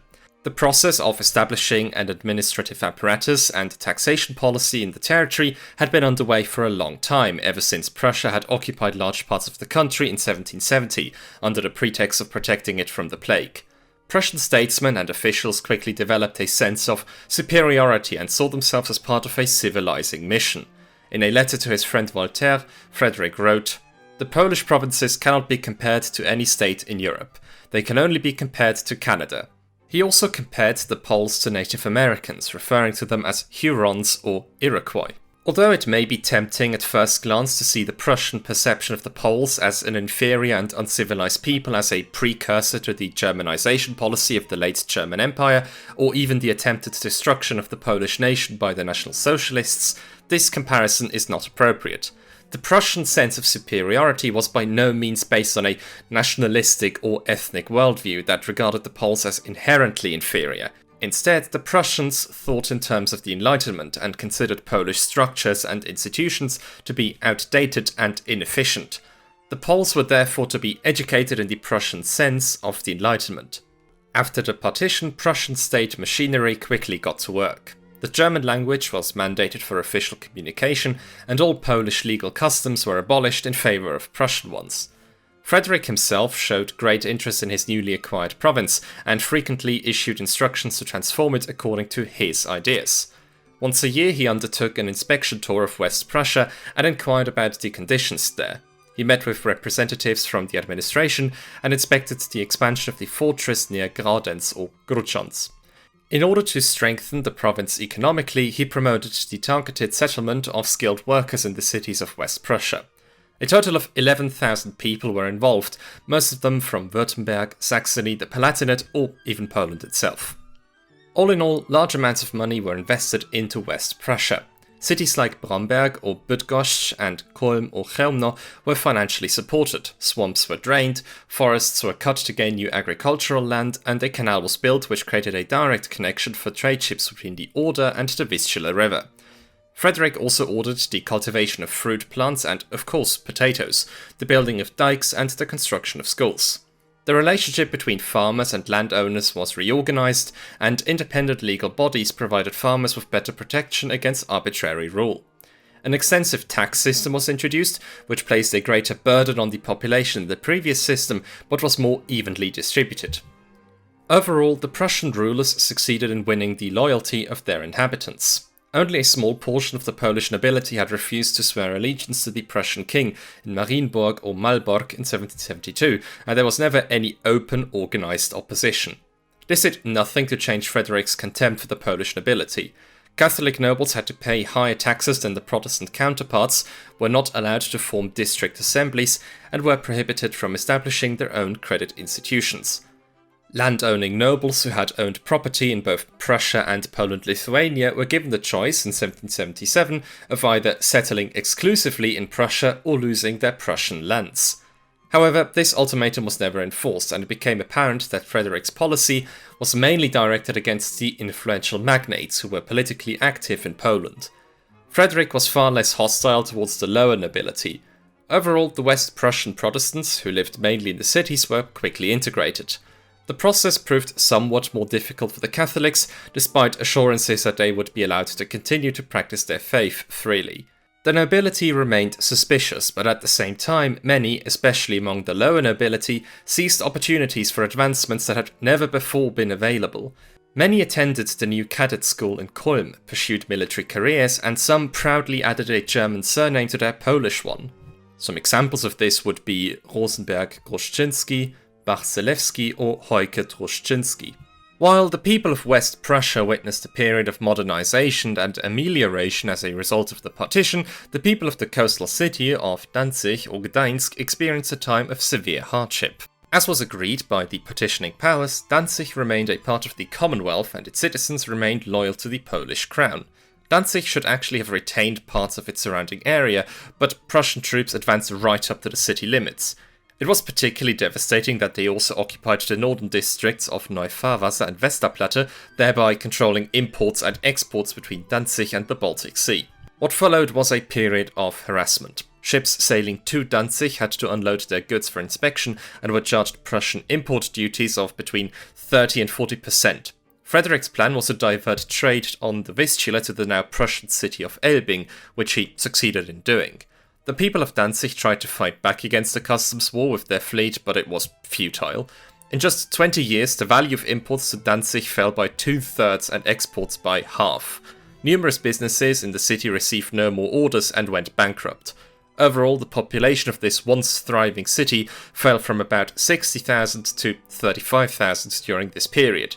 But it was not only traders who suffered from the customs regulations, but also citizens who wanted to cross the border into the surrounding area. So-called coffee sniffers, Prussian customs officials, meticulously checked all carriages for dutiable goods, which was an enormously humiliating experience. The Prussians even went so far as to found the royal Prussian immediate city of Stolzenberg in the south of Danzig from several former suburbs, solely subordinate to Frederick and endowed with market rights. The aim was to compete with the Danzig market and attract Danzig craftsmen, but this was only partially successful. The people of Danzig often attempted to reach a reconciliation with the Prussian king, but without success. He wanted to annex the Polish exclave, or at least eliminate it as a commercial competitor. Even after Frederick's death, the harassment continued, and only ended after the city was ceded to Prussia in the course of the Second Partition of Poland in 1793. Now, let's look at Austria. With the partition of Poland, the Habsburg Empire gained a very valuable piece of land, inhabited by almost 2.5 million people, most of them Poles, Ruthenians and Jews. Together with the areas Austria had annexed in 1770, the region was renamed to Kingdom of Galicia and Lodomeria, with Lemberg being its provincial capital. The area was quickly incorporated into the centralized system of government that Austria had. In particular, it was the Minister of State, Johann Anton von Pergen, who insisted on accelerating the process. He held a very critical view on Polish administration and society and saw the local nobles as uneducated, greedy, selfish and alcoholic. Establishing an administration that retained the existing rulers and institutions was never an option for Pergen. In October 1773, a patent was issued abolishing the old form of government and dismissing all voivodes and castellans. In addition, the privileges of the Schlachter were significantly restricted. From then on, Galicia was ruled by an Austrian governor, who was tasked with establishing the administrative apparatus. Shortly after the annexation, Joseph II travelled through Galicia to inspect the country against his mother's advice. The journey lasted 6 weeks, during which time the enlightened emperor realised that the peasants there were living in terrible conditions and that urgent reforms were necessary. After his return, Galicia-Lodomeria became a testing ground for Joseph's ambitions. In 1775, a new administrative order for Galicia was issued, which reorganised the province and curtailed the privileges of the Polish nobility. The traditional equality within the nobility was abolished and replaced by a hierarchical system based on the Austrian model. In addition, tax exemption for nobles was abolished, even though their tax burden was still lower than that of the rest of the population. As part of the constitution, a provincial parliament was established in Lemberg, where the local nobles gathered. However, it had only limited powers and could not challenge the essential decisions made in Vienna. In order to integrate Galicia, an extensive civil service was quickly established, and soon thousands of civil servants from German-speaking areas flocked to the province to build a new life and to administer the newly created districts. Of particular importance to Joseph was the situation of the farmers who worked the land of the local nobility, because during his journey he had personally witnessed their daily hardships. First, a number of laws were enacted that restricted some of the oppressive measures taken by landowners. For example, their farmers were allowed to lodge complaints with the district administration in the event of unfair punishment, and any carve services had to be entered in a register, otherwise they were illegal. The introduction of new corvées was also forbidden. But it was only after the beginning of Joseph II's sole reign that the situation significantly changed for the peasants, because in 1781 the centuries-old tradition of serfdom in Galicia was abolished. From then on, the peasants were no longer the property of the landowner, but were merely in a relationship of dependency. They were allowed to leave the manor, marry independently, and their sons were permitted to learn the trade in the city. In addition, the number of corvée labour duties was significantly reduced, and the landlords lost their right of jurisdiction.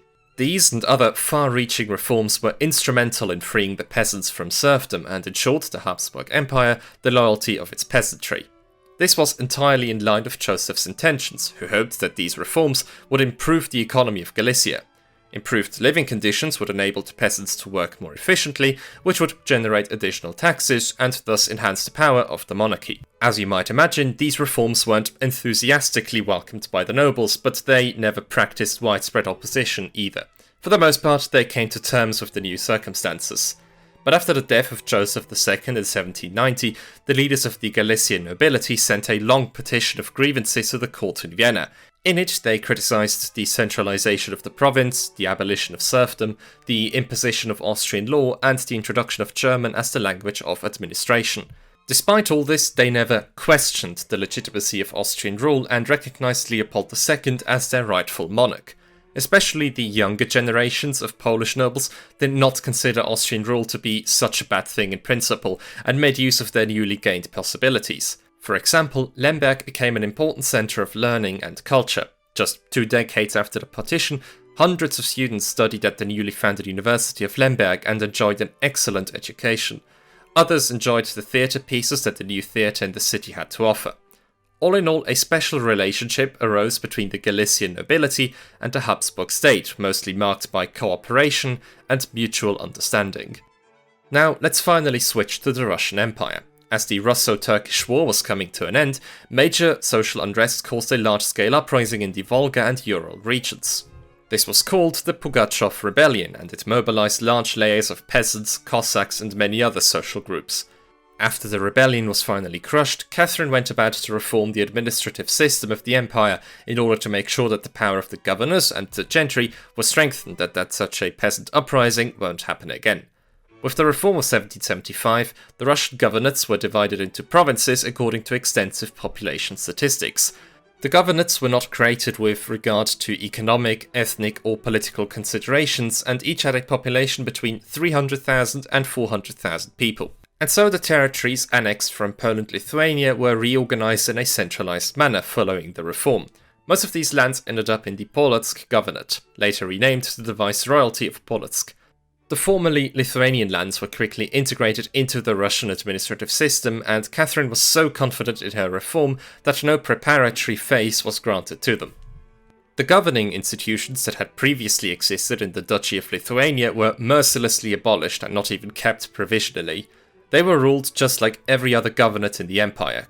Catherine had pursued such an unconditional policy of state centralization for over a decade, as is apparent in the secret instructions which she gave to General Prosecutor Alexander Vyazyemski shortly after she had incorporated the autonomous Cossack Hetmanate, a former vassal, into the Russian Empire.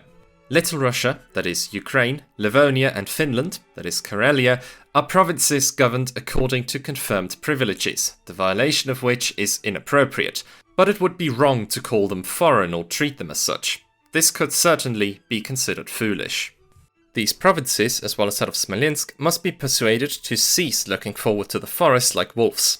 In Little Russia, when there is no longer a hetman, efforts must be made to ensure that even the name of hetman disappears, and not simply be content with the fact that no one is acceding to this dignity. The newly annexed Polish-Lithuanian lands were merely territories of the Russian Empire, and all particular characteristics were to be suppressed. What's fascinating, however, is that the First Polish Partition made the Russian Empire much more heterogeneous, especially in religious matters, as it gained a very sizable Greek Catholic and Jewish minority. The Greek Catholic or Uniate Church emerged in the late 16th century with the Union of Brest. It was an attempt by the Catholic Church to integrate the Eastern Orthodox in the Polish-Lithuanian Commonwealth, and was brought about by the Pope and the Metropolitan of Kiev. As a result, the Orthodox were subordinated to the structure and ecclesiastical law of the Catholic Church, but kept their Byzantine Orthodox rituals. By the late 18th century, most had converted to Greek Catholicism, and only small pockets of Eastern Orthodoxy remained. In 1772, Russia gained about 800,000 units, and the question was what should be done about them. In the lead-up to the First Partition, Catherine had stylized herself as a protector of the right of religious minorities in Poland-Lithuania, which meant that she couldn't simply pursue a policy of religious conversion. Much to the dismay of many Eastern Orthodox clergymen, the Empress instead pursued a careful policy of tolerance and forbade any forced conversions, but she did allow direct conversion from Uniate to Orthodox. But at the same time, a new narrative began to emerge, which would serve as a useful pretext in further imperial expansion. Catherine and her associates increasingly represented the Greek Catholic Church not as a confession, but merely as a trick by the Vatican to lure the Orthodox minorities away from the authority of the Patriarch. More and more, all East Slavs, so Russians, Ukrainians and Belarusians, were considered by the imperial court to be one people with a common language, culture, history and confession. And it was St. Petersburg's role to finally reunite these peoples once more after centuries. After the turbulent Second and Third Polish partitions, Catherine launched a period of forcible conversion and confiscated many of the Greek Catholic lands. In the last years of her rule, several hundreds of thousands of people converted to Orthodoxy, especially in the right bank areas of Ukraine. After Catherine's death, her successor, Paul I, stopped the conversion efforts and a policy of relative tolerance existed until the 1830s. Afterwards, Russia cracked down on dissident Orthodox groups and all the remaining Uniate monasteries, churches and clergymen were forcibly transferred to Eastern Orthodoxy. From that point on, the Greek Catholic Church only managed to keep existing in Austrian-ruled Galicia and Lodomeria. The story of the Jews who now found themselves in the Russian Empire is particularly interesting as well. Before the Polish partition, no Jew was legally allowed to reside in Russia, but now Catherine had annexed territories which contained tens of thousands of people who practiced Jewish faith.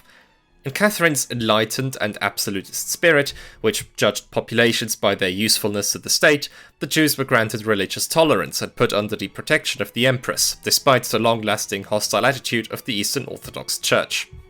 In 1772, the Jews of Polotsk found an imperial proclamation attached to the door of their synagogue, which read, "It is understood that the Jewish communities dwelling in the towns and on the lands joined to the Russian Empire retain and preserve those freedoms that they now enjoy by law regarding the control of their property, because the humaneness of Her Imperial Majesty will not permit anyone to be excluded from her all-encompassing generosity and from the welfare to come under her benevolent protection, as long as they, for their part, with the appropriate compliance of royal subjects, live and pursue their present trades and businesses according to their callings." Just a few years after the First Partition, Jews were granted the status of townspeople and became able to be elected to their urban governing body. As such, Russia, paradoxically, became the first state in Europe which granted Jews a limited type of emancipation. This, however, caused a series of complaints by Russian merchants who felt threatened by their new Jewish competition. In 1791, Russian merchants sent a petition to the Empress complaining that Jewish merchants were exploiting the urban rights granted to them by settling in areas that had belonged to Russia before the partition. Catherine's solution was the creation of the so-called Pale of Settlement. In the late 18th century, Russia had conquered large parts from the Ottoman Empire and now stretched to the Black Sea. In order to populate and develop these new areas, Jews were permitted to immigrate there and still enjoy urban rights. From that point on, a new border existed for the Jews in the Russian Empire. In the west of that border, they were allowed to freely settle and enjoyed extensive rights. To the east of that border, however, they were forbidden from residing. The Pale of Settlement existed until the end of the Russian Empire in 1917 and established long-lasting Jewish demographic patterns that would continue to exist until the Second World War. The Polish king Stanisław August Poniatowski had no real choice but to write off the lost land. There was no chance he could regain them back, and the partitioning powers swiftly integrated their new territories, be it through modernization, centralization, or widespread reforms. There was barely any local resistance, and most of the local elites came to terms with their new overlords. An armed uprising was, therefore, completely out of the question. Furthermore, the country was diplomatically isolated, and the entire political decision-making system was dominated by selfish magnates, as well as people on a Russian payroll. Despite all that, and the hopeless situation that the Polish-Lithuanian Commonwealth had found itself in 1773, the king refused to give up. Because, how does today's Polish national anthem put it so beautifully, Poland is not yet lost.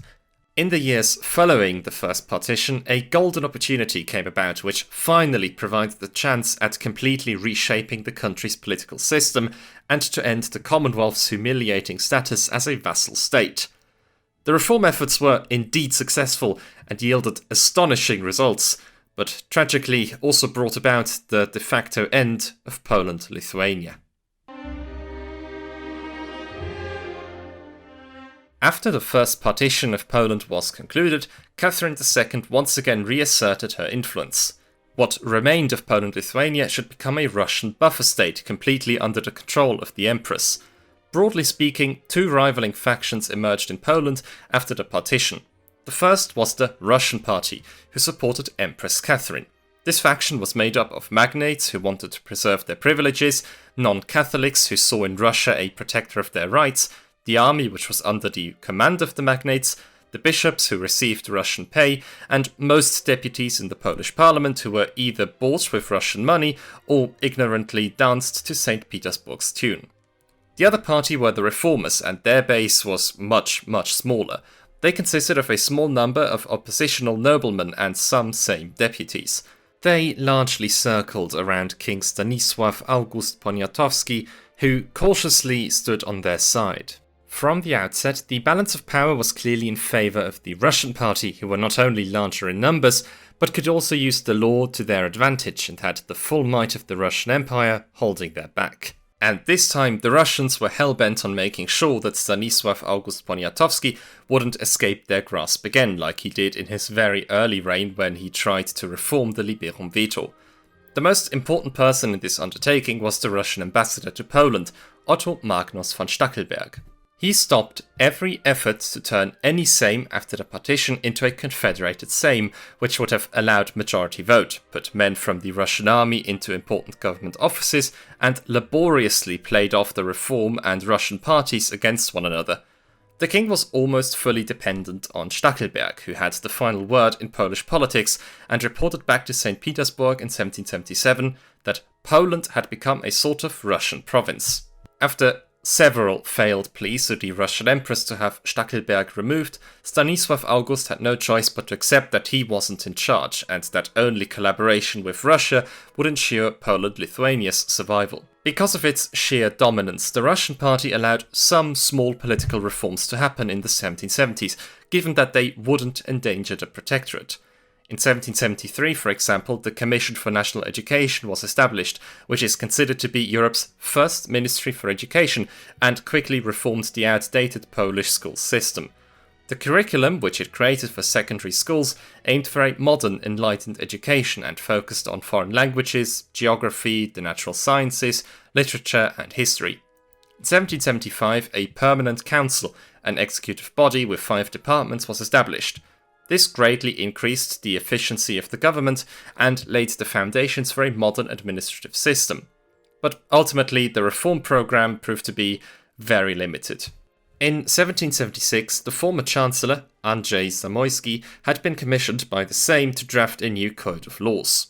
The so-called Zamoyski Code reformed the relationship between the landowners and the serfs and strengthened royal power. This went too far for most nobles who wanted to preserve their ancient privileges and prevent an increase in royal authority. And so, in 1780, the Sejm, with the backing of Russia, blocked the code altogether. The king and the reformers realized that if anything major were to change in the Polish-Lithuanian Commonwealth, the foreign situation would have to play in their favor.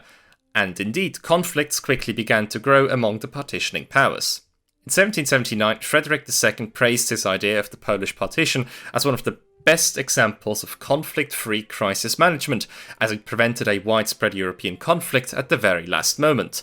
But the new order which the First Polish Partition had established wasn't as sustainable as Frederick had hoped. For one, the Austrian Empire didn't consider Galicia and Lodomeria to be adequate compensation for the loss of Silesia, especially considering that Prussia had gained a much more valuable piece of land in the partition.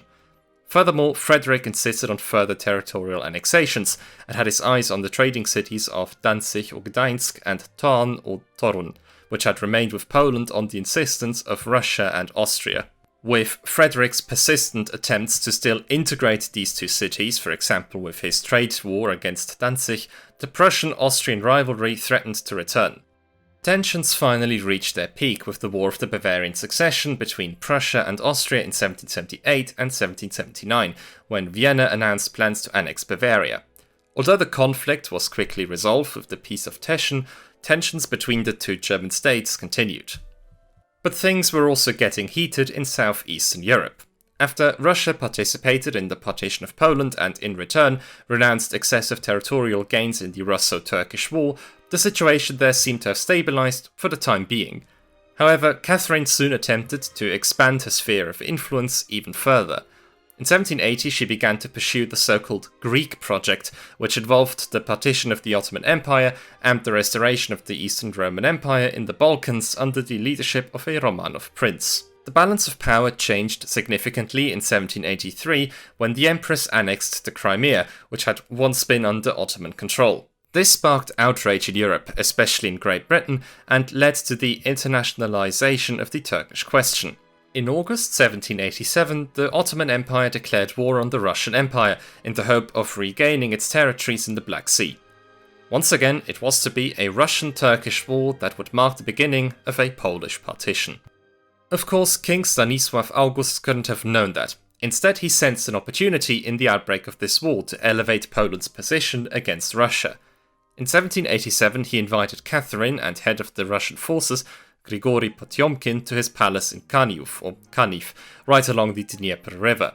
He offered them Polish assistance in the war against the Turks and a Polish-Russian alliance in return for approval of the expansion of the Polish army and a fair share in Black Sea trade. In expectation of a positive response, the Sejm was ordered to assemble in Warsaw in October 1788. But Stanisław August had overplayed his hand, and the Empress's response was crystal clear. She saw no reason to offer any concessions to Poland-Lithuania and saw no value in a Polish entry in the war. In a private letter, Catherine wrote, "It is necessary to dismiss the personal concerns of the king and his ministers, and to keep the constitution as it is now. For truth to tell, there is no need or benefit for Russia in Poland becoming more active." The clear no was devastating, and the bleak situation did not go unnoticed by outside observers. The British ambassador in Warsaw, Daniel Hales, for example, wrote in 1788, "Since the partition till this very day, Poland possesses neither her own history nor politically independent existence.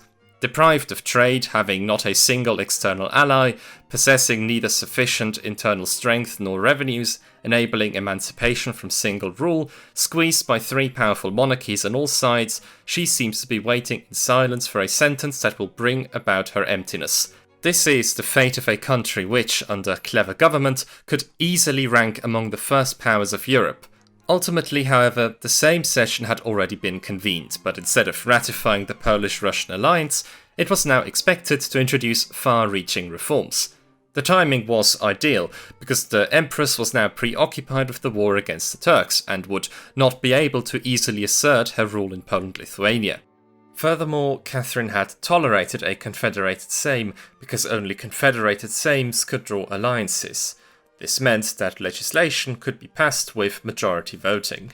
By the late 18th century, several members of the Polish political elite had become highly familiar with progressive ideas, and slowly but surely the Enlightenment began to spread to the Commonwealth as well. The journal Monitor is a famous example to showcase this development. Between 1765 and 1785, it promoted the idea of political and societal reform and translated many political texts from Western Europe. In 1782, the Catholic priest, Piotr Świtkowski, began to publish the influential magazine Pamiętnik Historyczno-Polityczno-Ekonomiczny, in which he systematically discussed enlightened solutions for social, economic and political questions. A new generation of highly intelligent political writers arose. Here are just some examples. Franciszek Bohomolec, an editor of Monitor and a former Jesuit, who focused on social criticism and the spread of the Polish language. Ignacy Krasicki, the Prince-Bishop of Warmia, who lived in Berlin after the First Polish Partition and enjoyed good relations with the Prussian court. He published a number of satirical texts, which included patriotic and anti-clerical points of view. Hugo Kołłątaj, the rector of the University of Kraków and one of the heads of the Commission of National Education, created a group of progressive reformist politicians around him. And finally, Stanisław Staszic, a priest and a physiocrat who strongly denounced the economic as well as political stagnation in the Commonwealth. All these men were in strong contact with the king, who gathered intellectuals and reformers at his celebrated Thursday dinners. But even though they had clear ideas, they knew that they couldn't just implement them. Any attempt at introducing significant progressive political reform would inevitably get the attention of Otto von Stackelberg and might even end in a Russian intervention. The increasingly enlightened atmosphere was therefore not enough to push through serious reforms in the Sejm. This required urgent backing from abroad, and that backing came from Prussia under King Frederick William II. The court in Berlin was far from happy about the outbreak of the Russo-Turkish War, especially when Austria joined Catherine's side. It was imperative to prevent Poland-Lithuania from joining this alliance and thus forming a Russian-Austrian-Polish coalition. When the Sejm came together in 1788, the Prussian diplomat in Poland, Girolamo Lucchesini, managed to convince the deputies to turn away from Russia. He promised the Polish government Prussian assistance against Russian hegemony, supported possible reforms, and agreed to the expansion of the Polish army. As a result, the anti-Russian faction prevailed, and even the king reluctantly turned away from Catherine. In March 1790, a formal Prussian-Polish alliance treaty was finally signed. In it, both countries committed themselves to mutual assistance and guaranteed the existing borders. However, Prussia was playing a double game. Frederick William hoped to exploit the foreign policy situation to his advantage. He planned to play a mediating role in the Russo-Turkish War, in which he could achieve a border shift that would be advantageous for Austria. In return, Vienna was to return Galicia Lodomeria to Poland, and Prussia was to be rewarded for its diplomatic efforts with Danzig, Thorn and some areas of Greater Poland. Even though Prussian fantasies for annexations soon became known in Poland, the Sejm had no choice but to play this game as well, because only with Prussian backing would it even be possible to achieve far-reaching reforms. And so, in October 1788, the Sejm, which would go down in history as the 4-year Sejm, convened.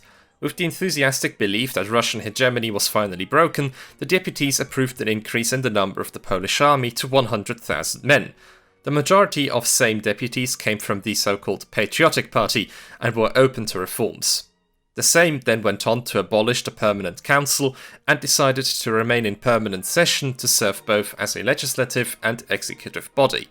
Initially, the lack of political experience and the absence of clear procedural rules made this new government rather ineffective, but it quickly began to work properly. In September 1789, the Sejm chose 11 of its members to form a deputation with the task of drafting proposals concerning the form of government.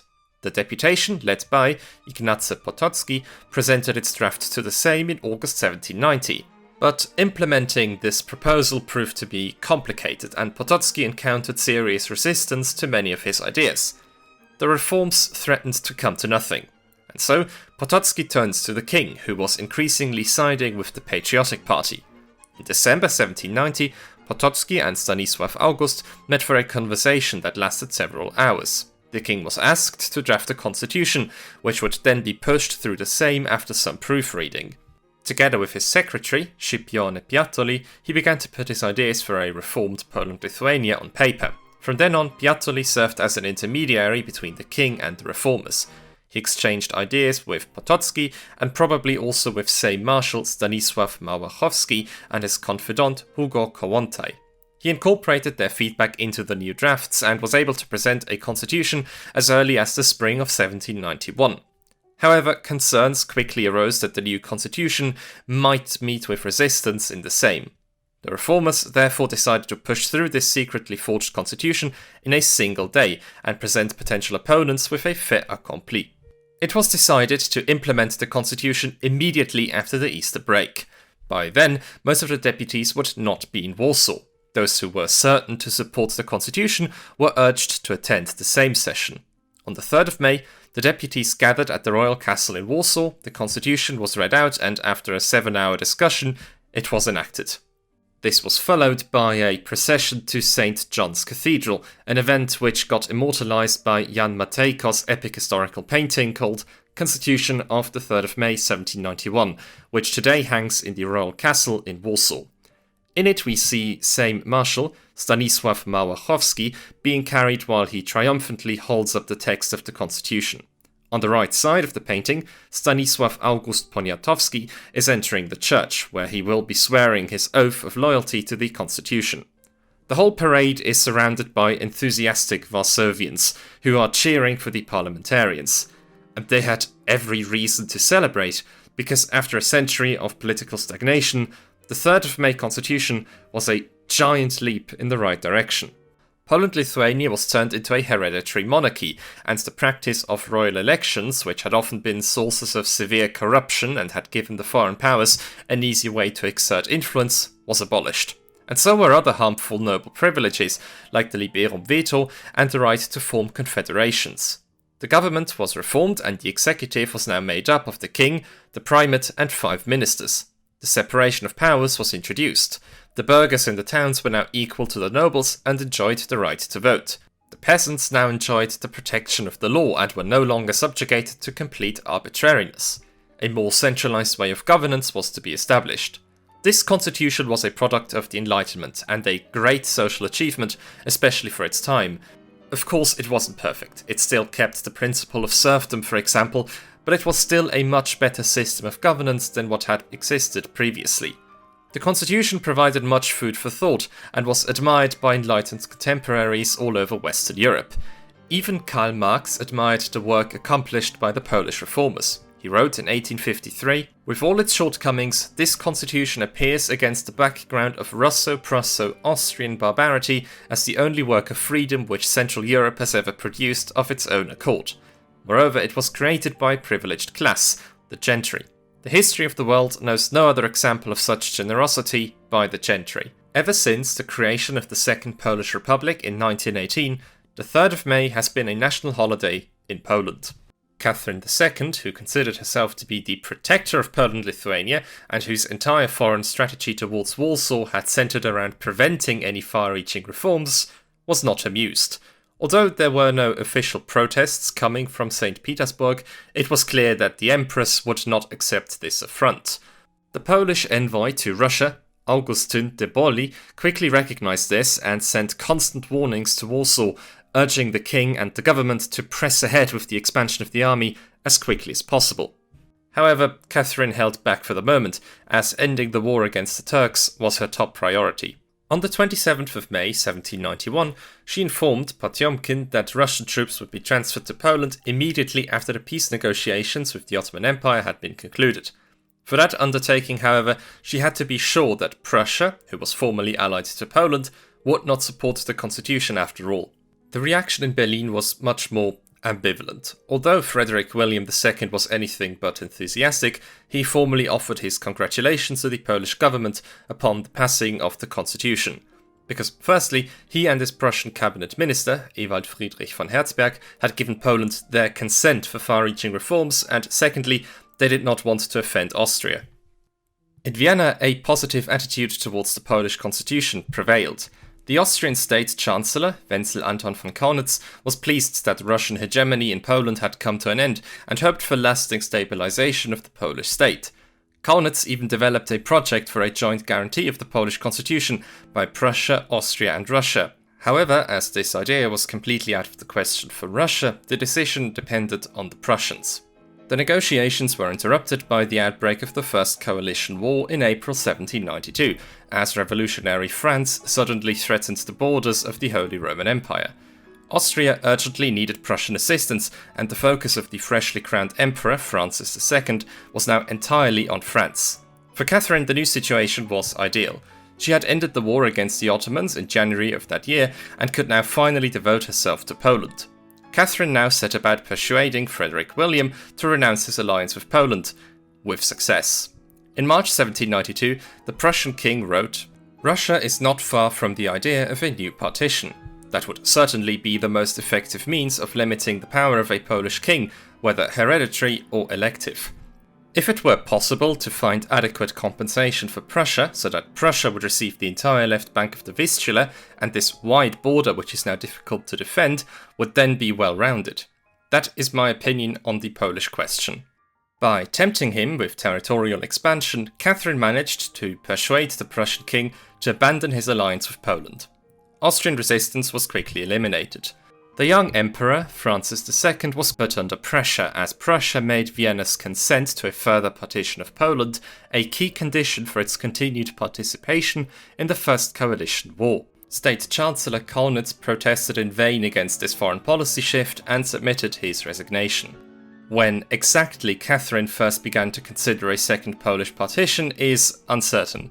What is certain is that the decision was based on a long process of reflection on the part of the Empress. The outbreak of the French Revolution caused her great concern, and she believed that the progressive Polish constitution could be a first step towards a revolutionary movement in Poland-Lithuania. In addition, Catherine probably realized that her protectorate project in Poland had now finally failed, and that the annexation of valuable territories was perhaps the best strategy to halt the alleged spread of Jacobinism. In any case, by the time Russia finally invaded Poland-Lithuania, the decision to partition the country had long since been made. The constitution lasted barely more than a year. But by the winter of 1791, a conspiracy was already brewing among a tiny number of magnates who were disgruntled with the events on the 3rd of May. These included Stanisław Szczęsny-Potocki, the former voivode of Ruthenia, the two now unemployed hetmans, Franciszek Kwasery-Branicki and Seweryn Przewózki, and the brothers Szymon and Józef Kosakowski. They all received funds from Russia and spent the winter in St. Petersburg to discuss their plans with Catherine. On the 27th of April 1792, the text of the Confederation was finally drafted, calling for the overthrow of the Sejm and the Polish constitution. The men then travelled to Targowice, a small town in present-day central Ukraine, to officially proclaim the Confederation on the 14th of May. Just 4 days later, the Russian army rushed to the aid of the Targowice Confederation and invaded Poland-Lithuania. A total of around 100,000 Russian soldiers crossed the border. Against this superior force of experienced and well-trained soldiers, the Polish army, which was almost half the size and had not seen any real combat for decades, did not stand a chance. The Polish and Lithuanian troops were pushed back to Warsaw within a few weeks. Frederick William made it clear from Prussia that he would not fulfill his duty to provide assistance.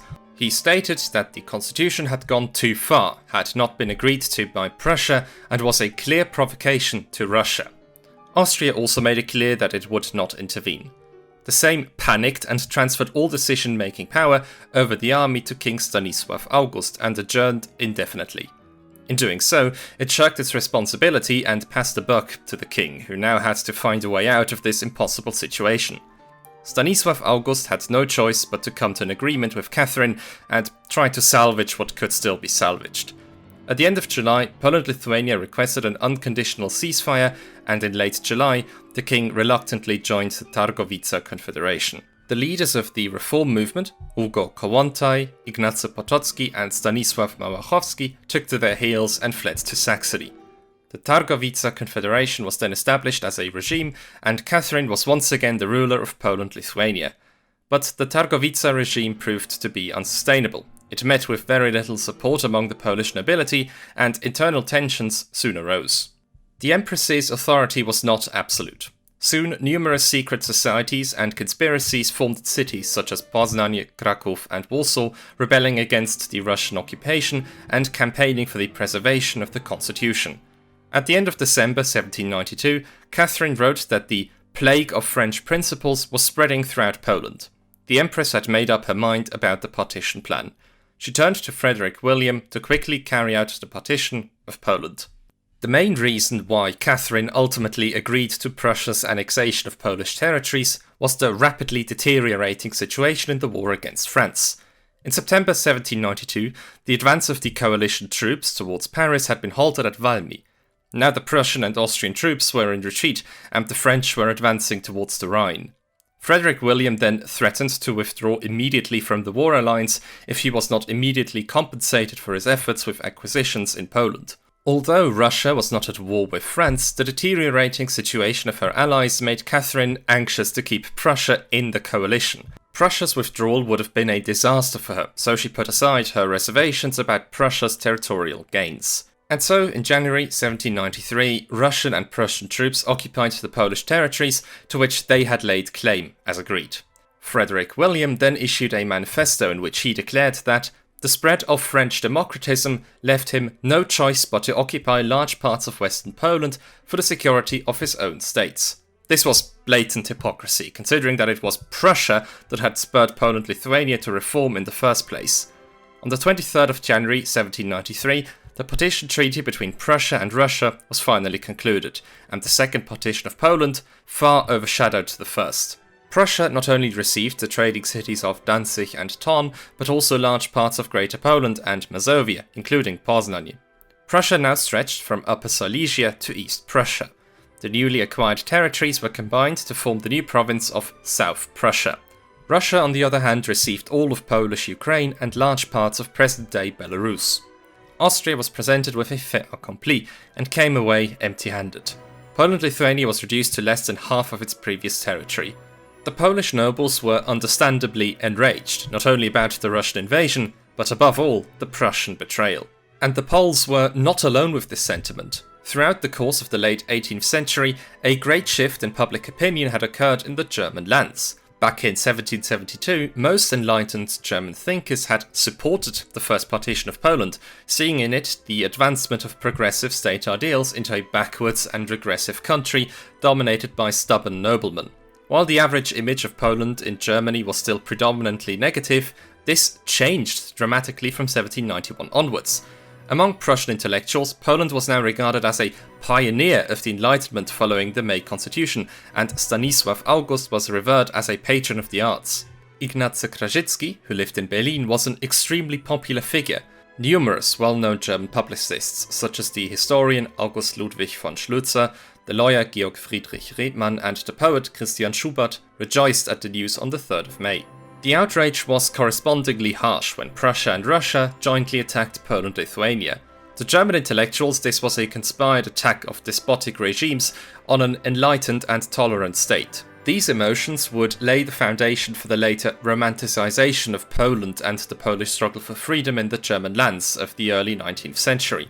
For example, after the suppression of the Polish November Uprising in 1830, German liberals showed great sympathy for the Poles who had fled into exile. This period went down in history as the Polenschwärmerei, or Poland craze, but that's a story for a different time. The land grab was anything but peaceful. Russia had to wage a war over it, and Prussia had to take their claimed lands by force.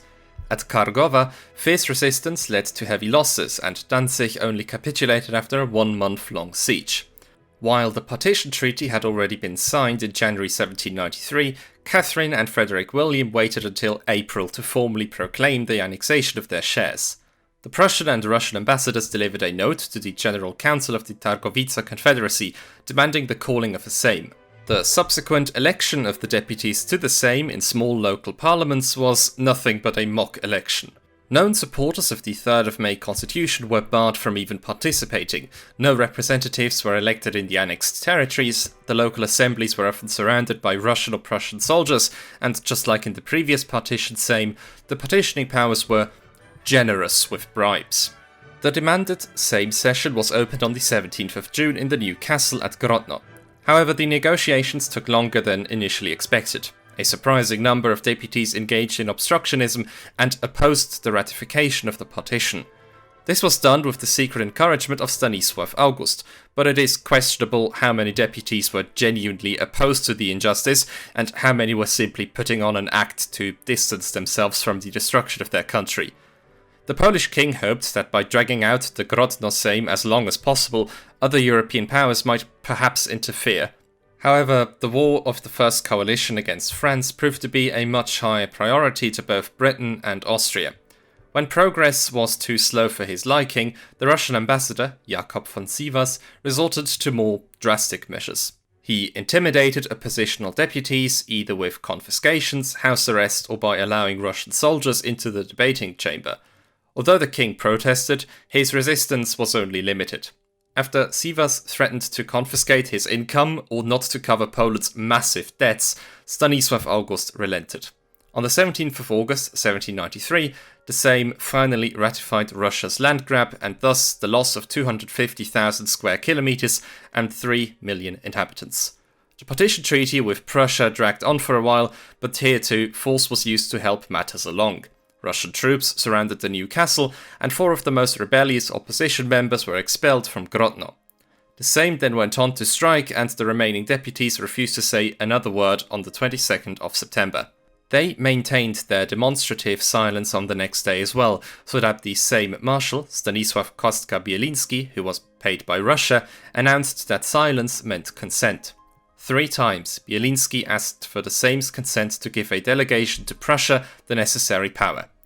3 times, there was silence. And so, on the 25th of September, the delegation signed the Partition Treaty with Prussia. It was Frederick William's birthday, and he received almost 60,000 square kilometers of land with over 1 million inhabitants. The Grodno Sejm lasted until October 1793 and would be the very last Sejm of the Polish-Lithuanian Commonwealth. It not only ratified the Second Polish Partition, but it also completely annulled nearly all political progress that had been achieved the past 5 years. The 3rd of May constitution was formally abolished, and the old system of the Golden Freedom, in which the Szlachta enjoyed vast privileges, was restored. The protectorate relationship under the rule of St. Petersburg was also restored, and Russian garrisons were stationed throughout the remaining Commonwealth. Not only had Poland been reduced to a withered remnant of a state, it also lost its sovereignty once again. But that was not the end of the story. The Second Partition mobilized numerous resistance forces among the entire Polish-Lithuanian population. Anti-Russian opposition grew rapidly, culminating in the Kosciuszko Uprising of 1794. The Polish endgame, the last fierce attempt to prevent the destruction of the Commonwealth, had begun. After the end of the Grodno Sejm, a gloomy mood prevailed. Poland-Lithuania had been reduced to a small rump state, and almost all of the political progress that had been made in the last few decades was undone. On top of that, the Commonwealth was also permanently stripped of all its sovereign rights. In October 1793, the so-called Treaty of Constant Friendship, Indissoluble Union and Defensive Alliance, was signed between Russia and Poland. Despite its melodious name, it was nothing more than a treaty of submission that reduced Poland-Lithuania to a de facto Russian province. Russia was given the right to station troops in the Commonwealth, and Russian commanders could even take charge of Polish troops. The Russian ambassador in Warsaw became a factual viceroy who was in charge of all political matters in the country. Furthermore, the Commonwealth was no longer allowed to pursue an independent foreign policy. All this happened under the pretext of wanting to stop the spread of French Jacobinism in Poland. The beheading of the former French king, Louis XVI, in January 1793 caused great panic, especially among Catherine, and from then on many means were justified. A strict censorship regime was introduced in Poland. French citizens were subjected to regular harassment and constant surveillance, and the import of French literature was severely restricted. In Catherine's eyes, the May Constitution had been a first step towards the formation of a revolutionary government, and now it was necessary to prevent something similar from happening again. The fact that it was highly unlikely that French conditions could soon prevail in a largely agrarian country ruled by conservative aristocracy such as Poland-Lithuania was completely irrelevant to her. The French Revolution provided a convenient pretext for imposing one's will. Unlike in the First Partition 2 decades earlier, the partitioning powers did not have to go through the trouble of finding far-fetched justifications for the Second Partition. However, it was quite clear from the outset that the new order that was established after the Second Partition of Poland was pretty much only temporary. This was also known to a member of the Sejm in Grodno, who announced, "Perhaps the time will soon come when we will have to cede for a third time, for in this century no one can rely on treaties and alliances anymore." And indeed, from the very beginning, a revision of the new circumstances was always on the table. Prussia's participation in the partition came about primarily because Frederick William II had threatened to withdraw from the war against revolutionary France if he was not compensated for his efforts with Polish territories. However, even after that, there was no firm guarantee that Prussia would actually remain in the First Coalition War, which was not going particularly well. Austria, which came away empty-handed in the partition, now also voiced claims for compensation. And last but not least, St. Petersburg could not be sure that Russian supremacy would last. From the outset, the continued existence of Poland-Lithuania depended on the course of the war against France. This became particularly apparent from 1794 onwards.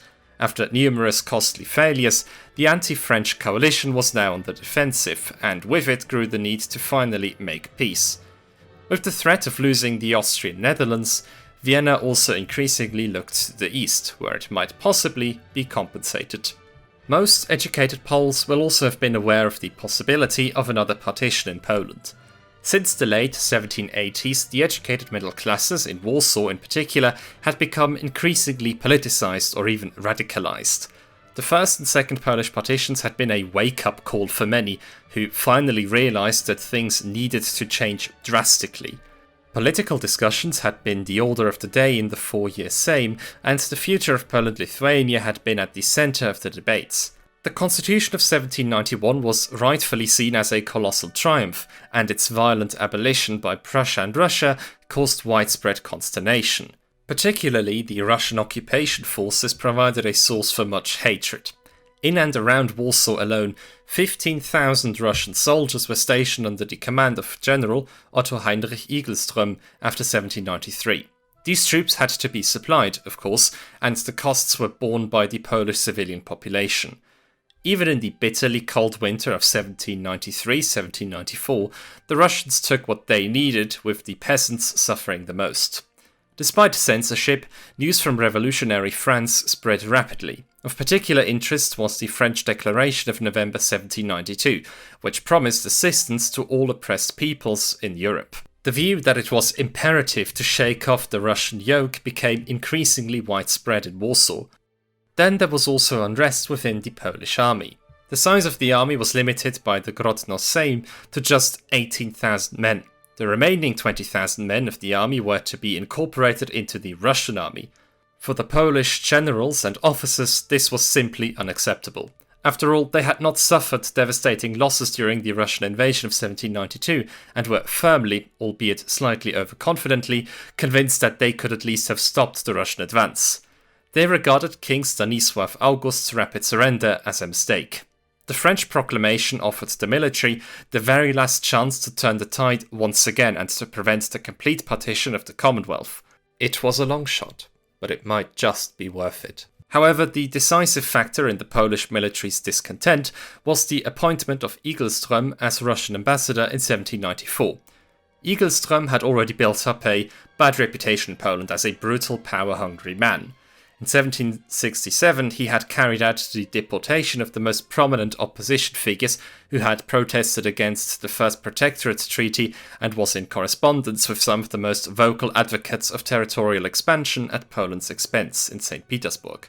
Whereas his predecessor, Jakub von Sivas, had at least attempted to transform Poland-Lithuania into a functioning Russian vassal state after the Grodno Sejm, Igelström took a completely different approach. Based on recent research, we can now say with a high degree of certainty that Igelström was aware of the discontent within the Polish army, and even deliberately provoked it with the goal of finally having a pretext to annex the remaining Commonwealth completely.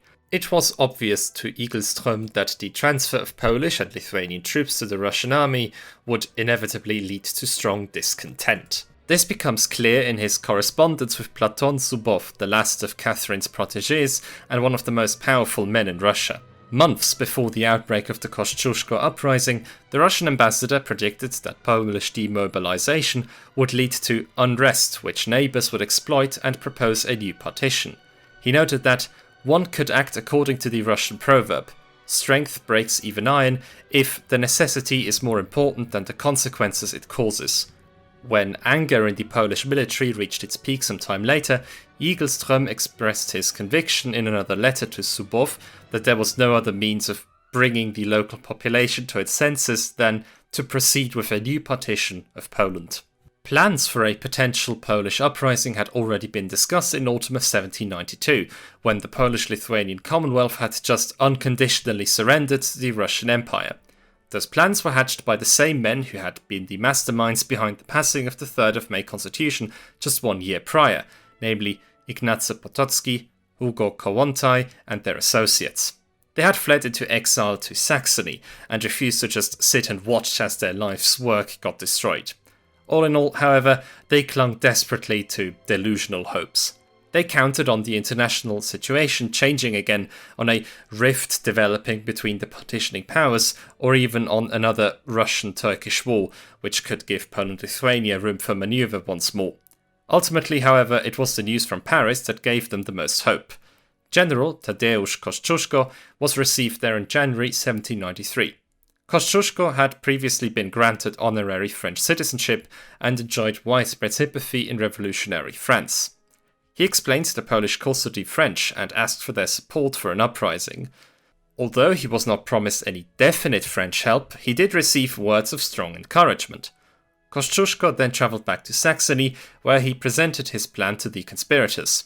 In his view, the entire population of the rest of Poland-Lithuania was to be mobilized, and the army needed to be increased to 100,000 men. In addition, a militia modelled on the French levée en masse was to be established. But who was Tadeusz Kosciuszko? Kosciuszko was born in 1746 on the Merechovczyzna estate in what is modern-day Belarus. At the age of 19, he entered the cadet school in Warsaw, where he was trained in military matters and the liberal arts. During the civil war that had broken out just before the First Partition of Poland, Kosciuszko emigrated to Paris, where he enrolled at the Royal Academy of Painting and Sculpture to pursue his career as a painter. He returned to Poland-Lithuania in 1774 and began an affair with Ludwika Sosnowska, the daughter of a powerful magnate. The lovers' attempt to abscond and start a new life together was thwarted by Ludwika's father, and Kosciuszko had no choice but to move abroad to escape prosecution. He chose America as his new home and joined the American army shortly after his arrival. There he made a name for himself primarily as an engineer for fortifications and was rewarded for his services by George Washington with a pension and land. His participation in the American War of Independence played a profound role in shaping his later worldview. There he encountered a society that was not characterized by feudalism, and he began to appreciate the American values of individual freedom and republicanism, combining them with the old Polish ideals of weak central government.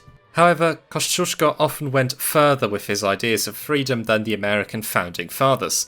To him, all people were equal, and he was repulsed by the concept of slavery and the accompanying contemptuous worldview towards black people.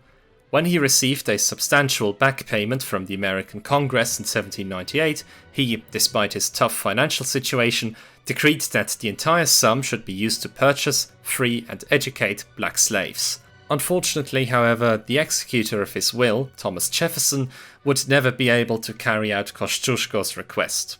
After his return to Poland in 1784, there was initially no indication that he would become the leader of an uprising named after him just a few years later. He spent most of his time on his estate and stayed away from political activities. At first, he did not participate in the discussions held by the 4-year Sejm from 1788 onwards and suffered from severe mood swings. It was only when the Sejm decided in 1789 to increase the number of Polish soldiers to 100,000 that Kosciuszko returned to the centre of attention, as he was appointed Major General by the king. During the Russo-Polish War of 1792, Kosciuszko managed to show off his skills. For example, at the Battle of Dubienka, he and his soldiers managed to defend the Bug River crossing against a Russian army which outnumbered them around 5-1, mostly due to their skilled use of fortifications. Even though the Polish forces were overwhelmed after a while and forced to retreat, Kosciuszko was quickly recognized as one of Poland-Lithuania's greatest military geniuses. But he wouldn't get another chance to shine, because just 1 week after Dubienka, King Stanisław August surrendered to the Russian Empress. To protect himself from arrest by the Russians, Kosciuszko fled to Leipzig, where he began planning an uprising with the former Polish reformers. Ultimately, however, the conspirators in Leipzig and their allies in Warsaw were unable to thoroughly prepare their uprising. This was because the planned demobilization of large parts of the Polish and Lithuanian armies already got announced in mid-February 1794. As was to be expected, numerous Polish military leaders were anything but happy about this. One of them was General Antoni Madaliński, who was stationed with his cavalry brigade in Ostrołęka. He defied the demobilization order and instead marched his troops towards Kraków in March 1794. Everything happened very quickly afterwards because Kosciuszko realized that there would be no further opportunity for an uprising. It was either now or never. And so Kosciuszko hastily made his way to Krakow to rendezvous with Madaliński's rebellious troops. He knew that in order to stand any chance against the might of both the Russian and Prussian armies, his uprising would have to be nothing short of a national insurrection. He would need any man he could get, and in order to get people to his side, he decided to launch a social revolution, not just for the liberation of the Polish-Lithuanian Commonwealth, but also for its people. On the 24th of March 1794, Kosciuszko arranged a rally in Krakow's Market Square. He was dressed in a national costume, and in front of a giant crowd of people, he swore his oath, which kick-started the Polish endgame. I, Tadeusz Kosciuszko, swear before God and to the whole Polish nation that I shall employ the authority vested in me for the integrity of the frontiers, for gaining national self-rule, and for the foundation of general liberty, and not for private benefit. So help me, Lord God, and the innocent suffering of thy son. He was then proclaimed Commander-in-Chief, with extraordinary civil and military powers. Next, the assembled Krakowians swore to free the country from shameful oppression and the foreign yoke, all to perish and be buried in the ruins. A Supreme National Council was then formed as a provisional government, and a new system of conscription was introduced, and from then on, all men between 18 and 28 years of age were to be mobilized, regardless of their social status. The Russian troops wanted to crush the uprising while it was still relatively localized, and so the first decisive battle took place in early April, near the village of Racławice. There, the technically superior Russian army was defeated by the rebels. This was mainly due to a clever maneuver in which Kosciuszko had his peasants, armed with scythes, rush forward and capture the entire Russian artillery in one fell swoop. To celebrate the victory and to boost his troops' morale, Kosciuszko appointed the peasant Wojciech Bartosz as an officer, freed him from serfdom, and gave him the honourable surname Głowacki. Bartosz had been the first to reach the Russian artillery during the battle and, in a daring move, managed to extinguish the fuse of a cannon with his hat. Racławice was only a tactical victory, but the bravery demonstrated particularly by the peasants inspired Polish units all over the Commonwealth to take up arms as well. It provided a source of inspiration and would develop into a Polish national myth in the 19th century. On the occasion of its 100th anniversary, a panoramic image measuring over 1,700 square meters was created in Lemberg, Lwów, or Lviv, which depicted the battle in vigorous detail. From then on, it remained one of the main attractions of the Galician capital.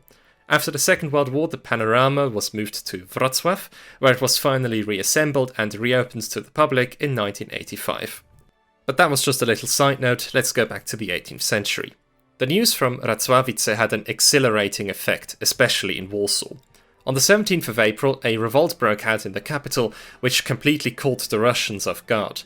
3,000 Polish soldiers and an angry mob of around 25,000 Warsavians armed themselves with weapons from the state arsenal and launched themselves at the vastly outnumbered Russian garrison. A brutal and merciless street battle broke out, which ended in thousands of deaths on both sides. Russian soldiers were hounded through the streets and mercilessly chopped down. The Russian ambassador Igelström managed to escape the carnage just in time, and he made his way to a Prussian detachment west of Warsaw. On the 22nd and 23rd of April, another big uprising took place in Wilno or Vilnius, which also ousted the stationed Russians, but in a far less violent manner. What followed was an orgy of revenge, which was directed against all who were considered responsible for the subjugation of the Commonwealth.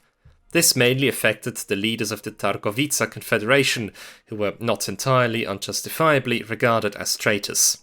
They included Bishop Józef Kosakowski, the nobleman Piotr Ożarowski, the field hetman of Lithuania, Józef Zabieło, and the leader of the Russian party at the Grodno Sejm, Józef Ankwicz.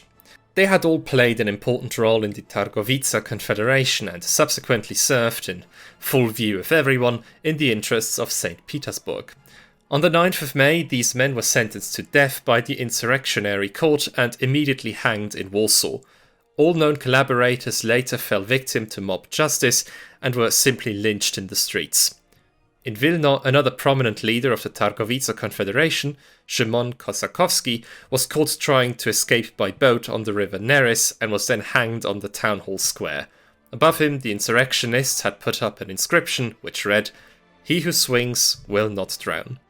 Among this euphoria which the victory at Racławice and the uprisings of Warsaw and Wilno had caused, Kosciuszko was one of the few people who managed to keep a cool head. He knew that this momentum wouldn't last forever and that it was only a matter of time until Catherine would strike back in full force. In order to fully drive the partitioning powers out of Poland-Lithuania, all its inhabitants would have to support the cause of the uprising and join the fight.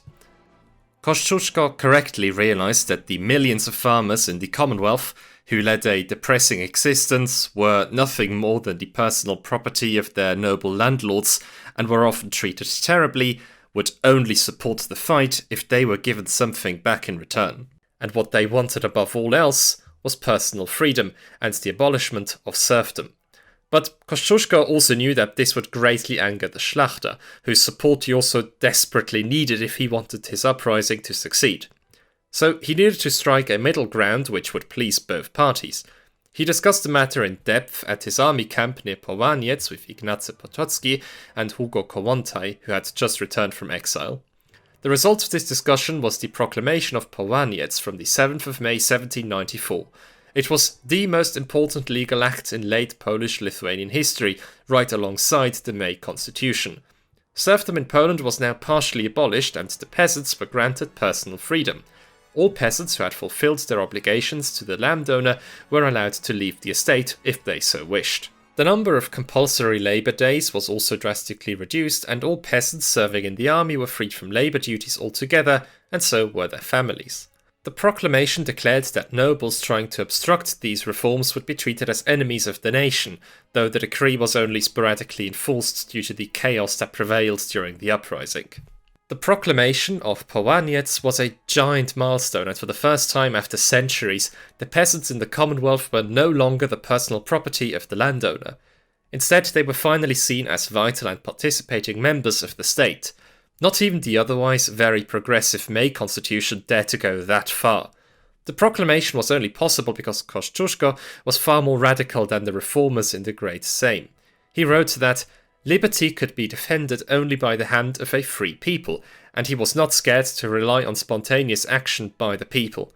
In many ways we can see a reflection of Kosciuszko's experiences in America in this regard. And secondly, Kosciuszko was the leader of an insurrection and not simply a reformer in a state. This meant that he didn't need to arduously maneuver through the complicated political machinery, only to then witness his entire progress be destroyed by a number of corrupt and narrow-minded noblemen. But the proclamation of Połaniec wasn't just significant in terms of its social progressiveness, it also completely changed the way Polishness was defined. Up until the late 18th century, the term Pole was almost exclusively reserved to the Catholic nobles in the Commonwealth, and was first and foremost an expression of status. Most peasants or non-aristocratic inhabitants of the Commonwealth would not have called themselves Polish, and the suggestion that they and the ruling Szlachta were all members of one Polish nation would have been absurd to them. Połaniec shook the old meaning of the term Pole.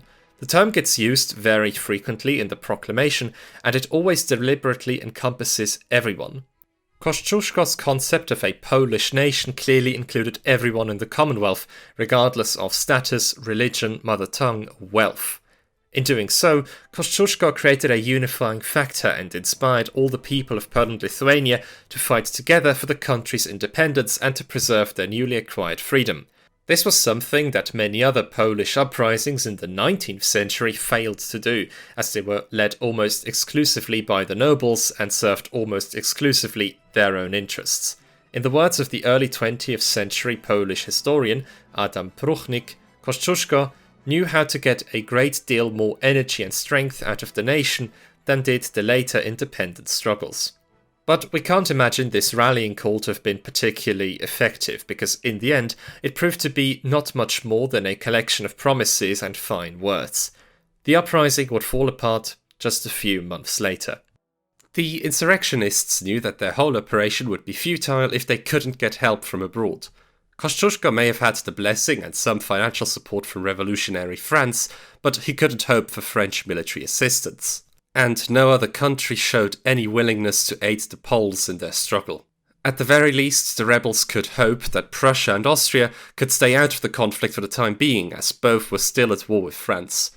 But this hope too was to prove illusory, because in mid-May 1794, Frederick William II marched into Poland at the head of an army. The opportunity of achieving a quick and easy victory was simply too tempting for the Prussian king to ignore. The Prussian and Russian soldiers then joined forces and inflicted a series of painful defeats on the rebels. On the 15th of June, Krakow was taken by the Prussians. Warsaw was then put under siege, but due to a sudden uprising in Greater Poland, the Prussians were forced to withdraw. While the Prussians had been dealt with for the time being, the military situation in the east looked anything but good. The Russians had assembled a new army corps under the command of the talented general Alexander Suvorov. At Kropczyce and Brest in September 1794, he decisively defeated the Poles and then headed towards Warsaw. To prevent the Russian advance, Kosciuszko set out to halt at least one of the Russian armies. He was unsuccessful, however, and at the Battle of Maciejowice on October 10th, the insurgent leader was severely wounded and captured. As he fell from his horse, he is said to have exclaimed, "Finis Poloniae," meaning, "This is the end of Poland." While he probably never actually said this, it is true that Kosciuszko's subsequent deportation to St. Petersburg sealed the fate of Poland-Lithuania. In late autumn, Suvorov prepared for the assault on Warsaw. He did not intend to capture the entire city, but only Praga, a district of Warsaw on the east bank of the Vistula River, because there the bulk of the remaining Polish army was stationed. On the 4th of November, the Russian attack began, and just after a few hours, Praga was taken. What followed was complete carnage.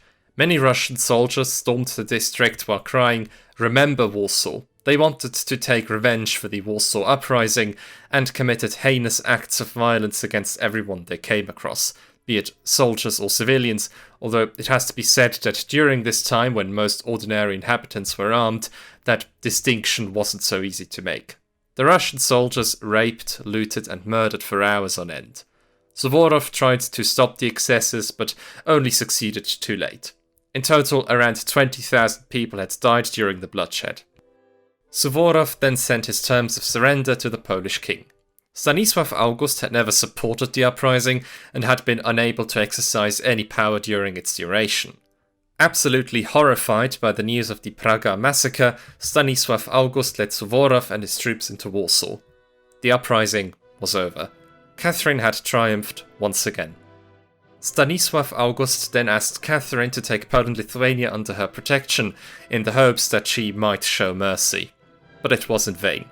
The Empress would not make the same old mistake of establishing a Polish protectorate, only to lose it shortly after.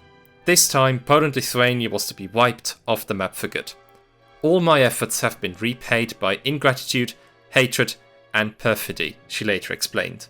She had 12,000 members of the uprising deported to hard labour in Russia, and also ordered Suvorov to loot the prestigious Zapiski Library in Warsaw, the first public library in Europe. Most of the 400,000 volumes were taken to St. Petersburg, but some were deliberately destroyed or got lost on the way. The Polish spoils were ready and waiting to be divided up. On the 3rd of January 1795, Russia and Austria agreed in a secret partition treaty to secure the largest share for themselves. Austria had come away empty-handed in the Second Partition and had also lost its territories in the Netherlands to the French, so now it could be compensated with Polish territories.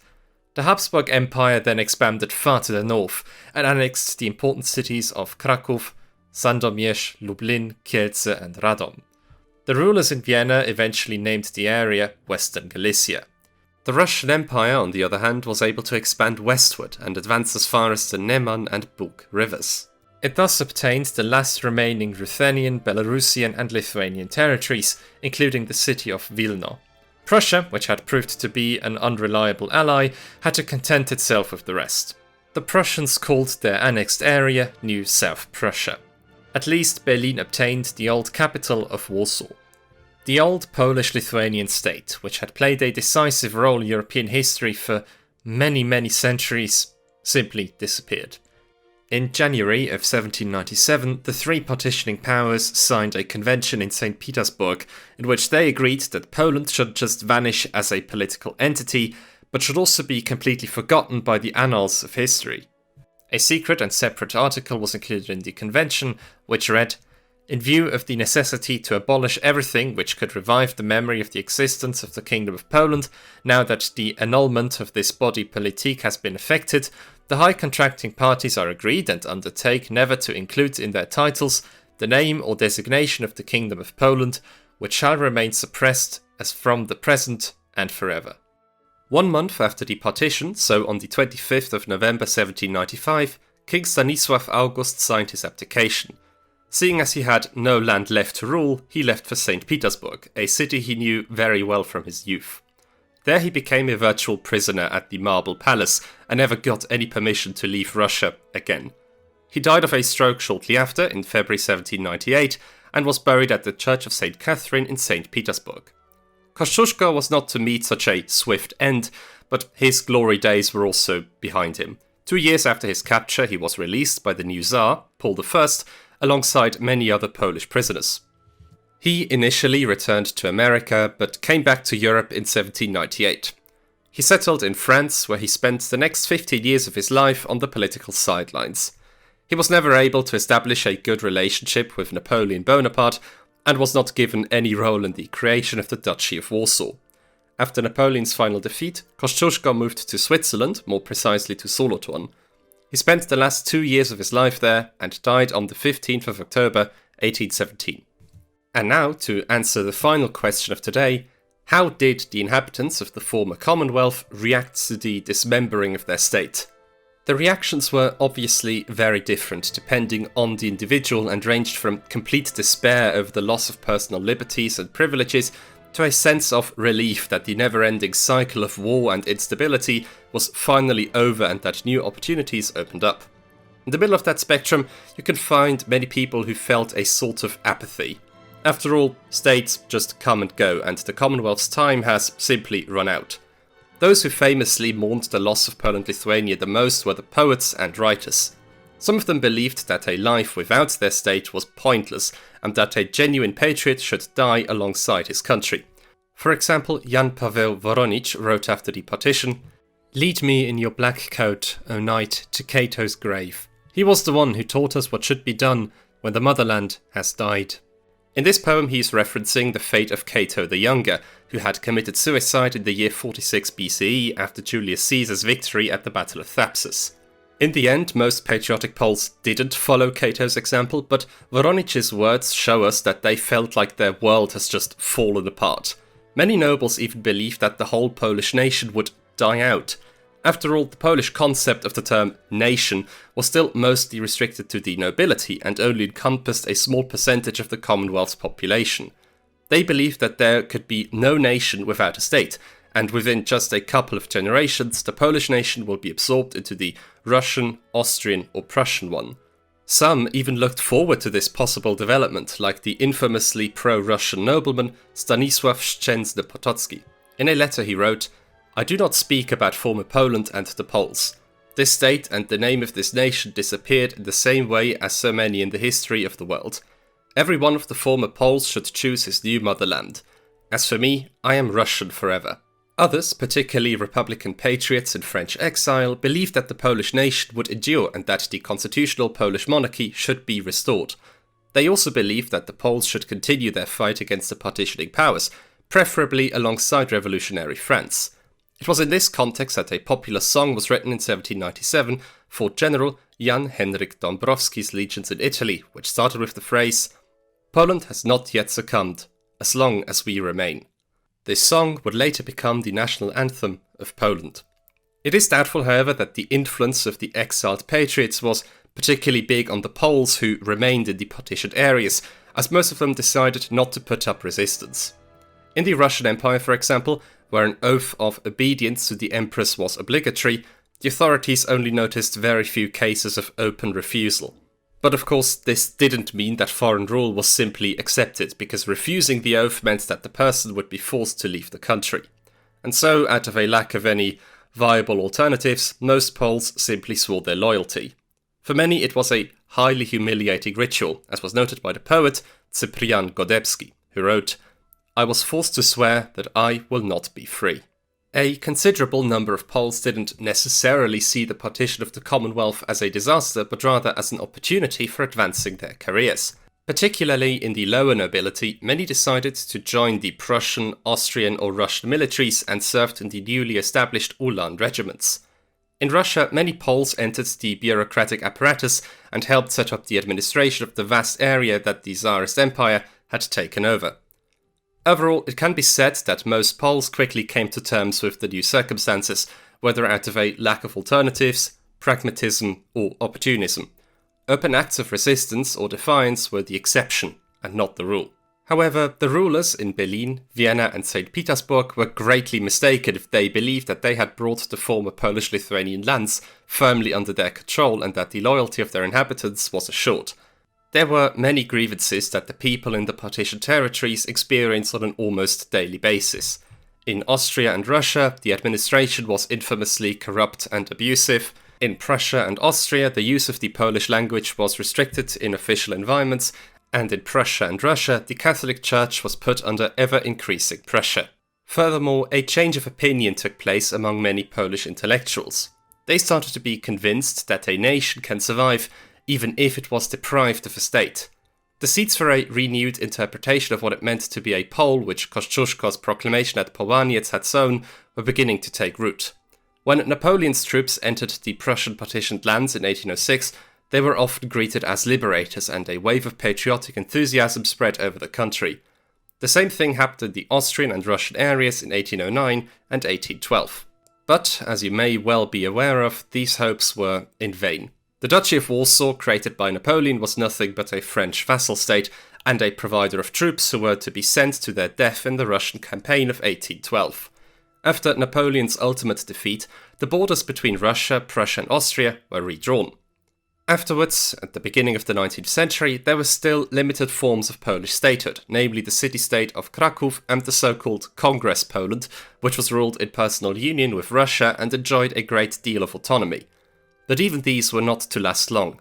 After the failed November Uprising of 1830, most of the rights to self-determination in Congress Poland were curtailed, and after the failed Kraków Uprising in 1846, the small city-state was also annexed by Austria. The borders were not to change again for decades.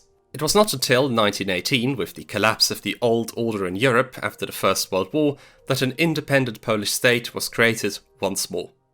And so Poland has indeed not yet succumbed, after all.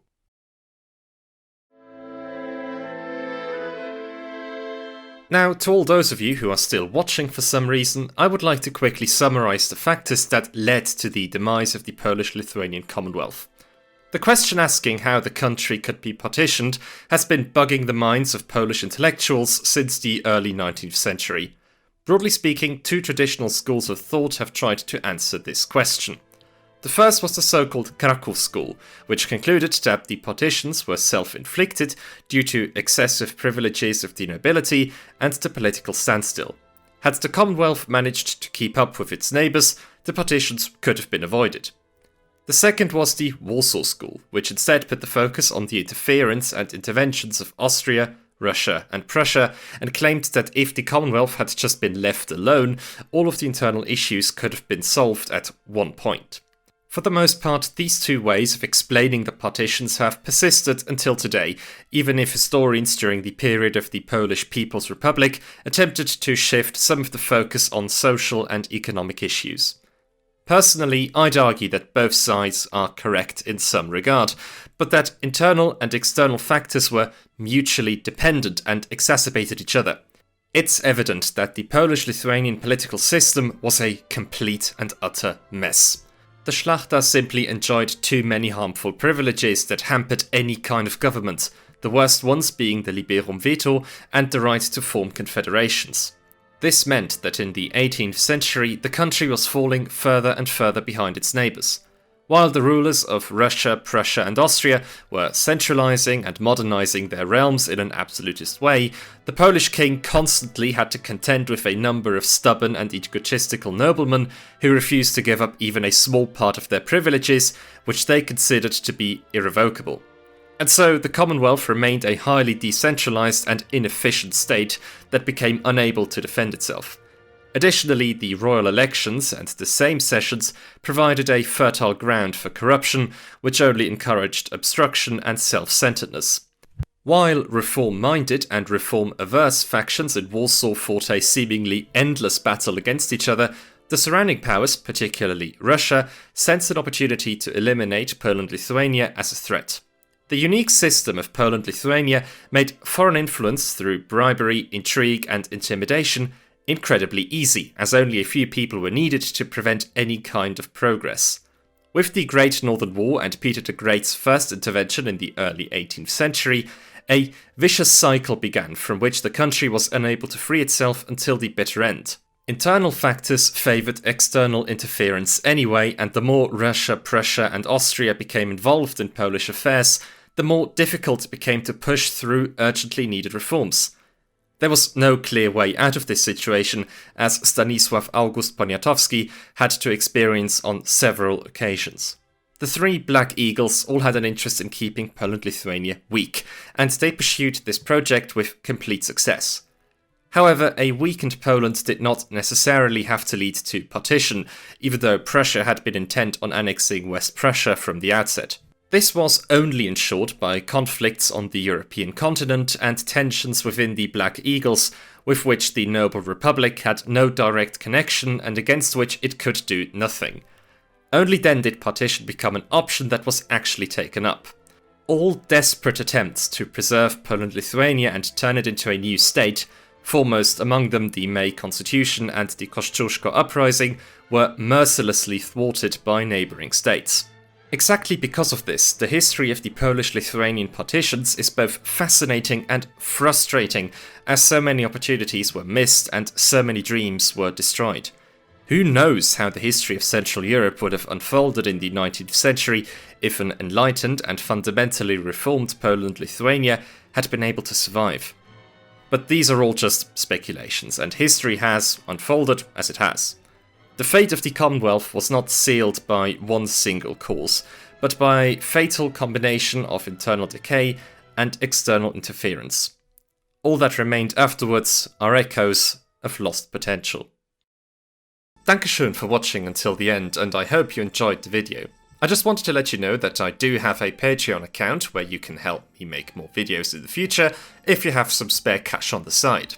In exchange, you'll get access to a Patreon exclusive Discord server and, depending on your tier, a number of other sweet benefits, like early access to my videos, for example.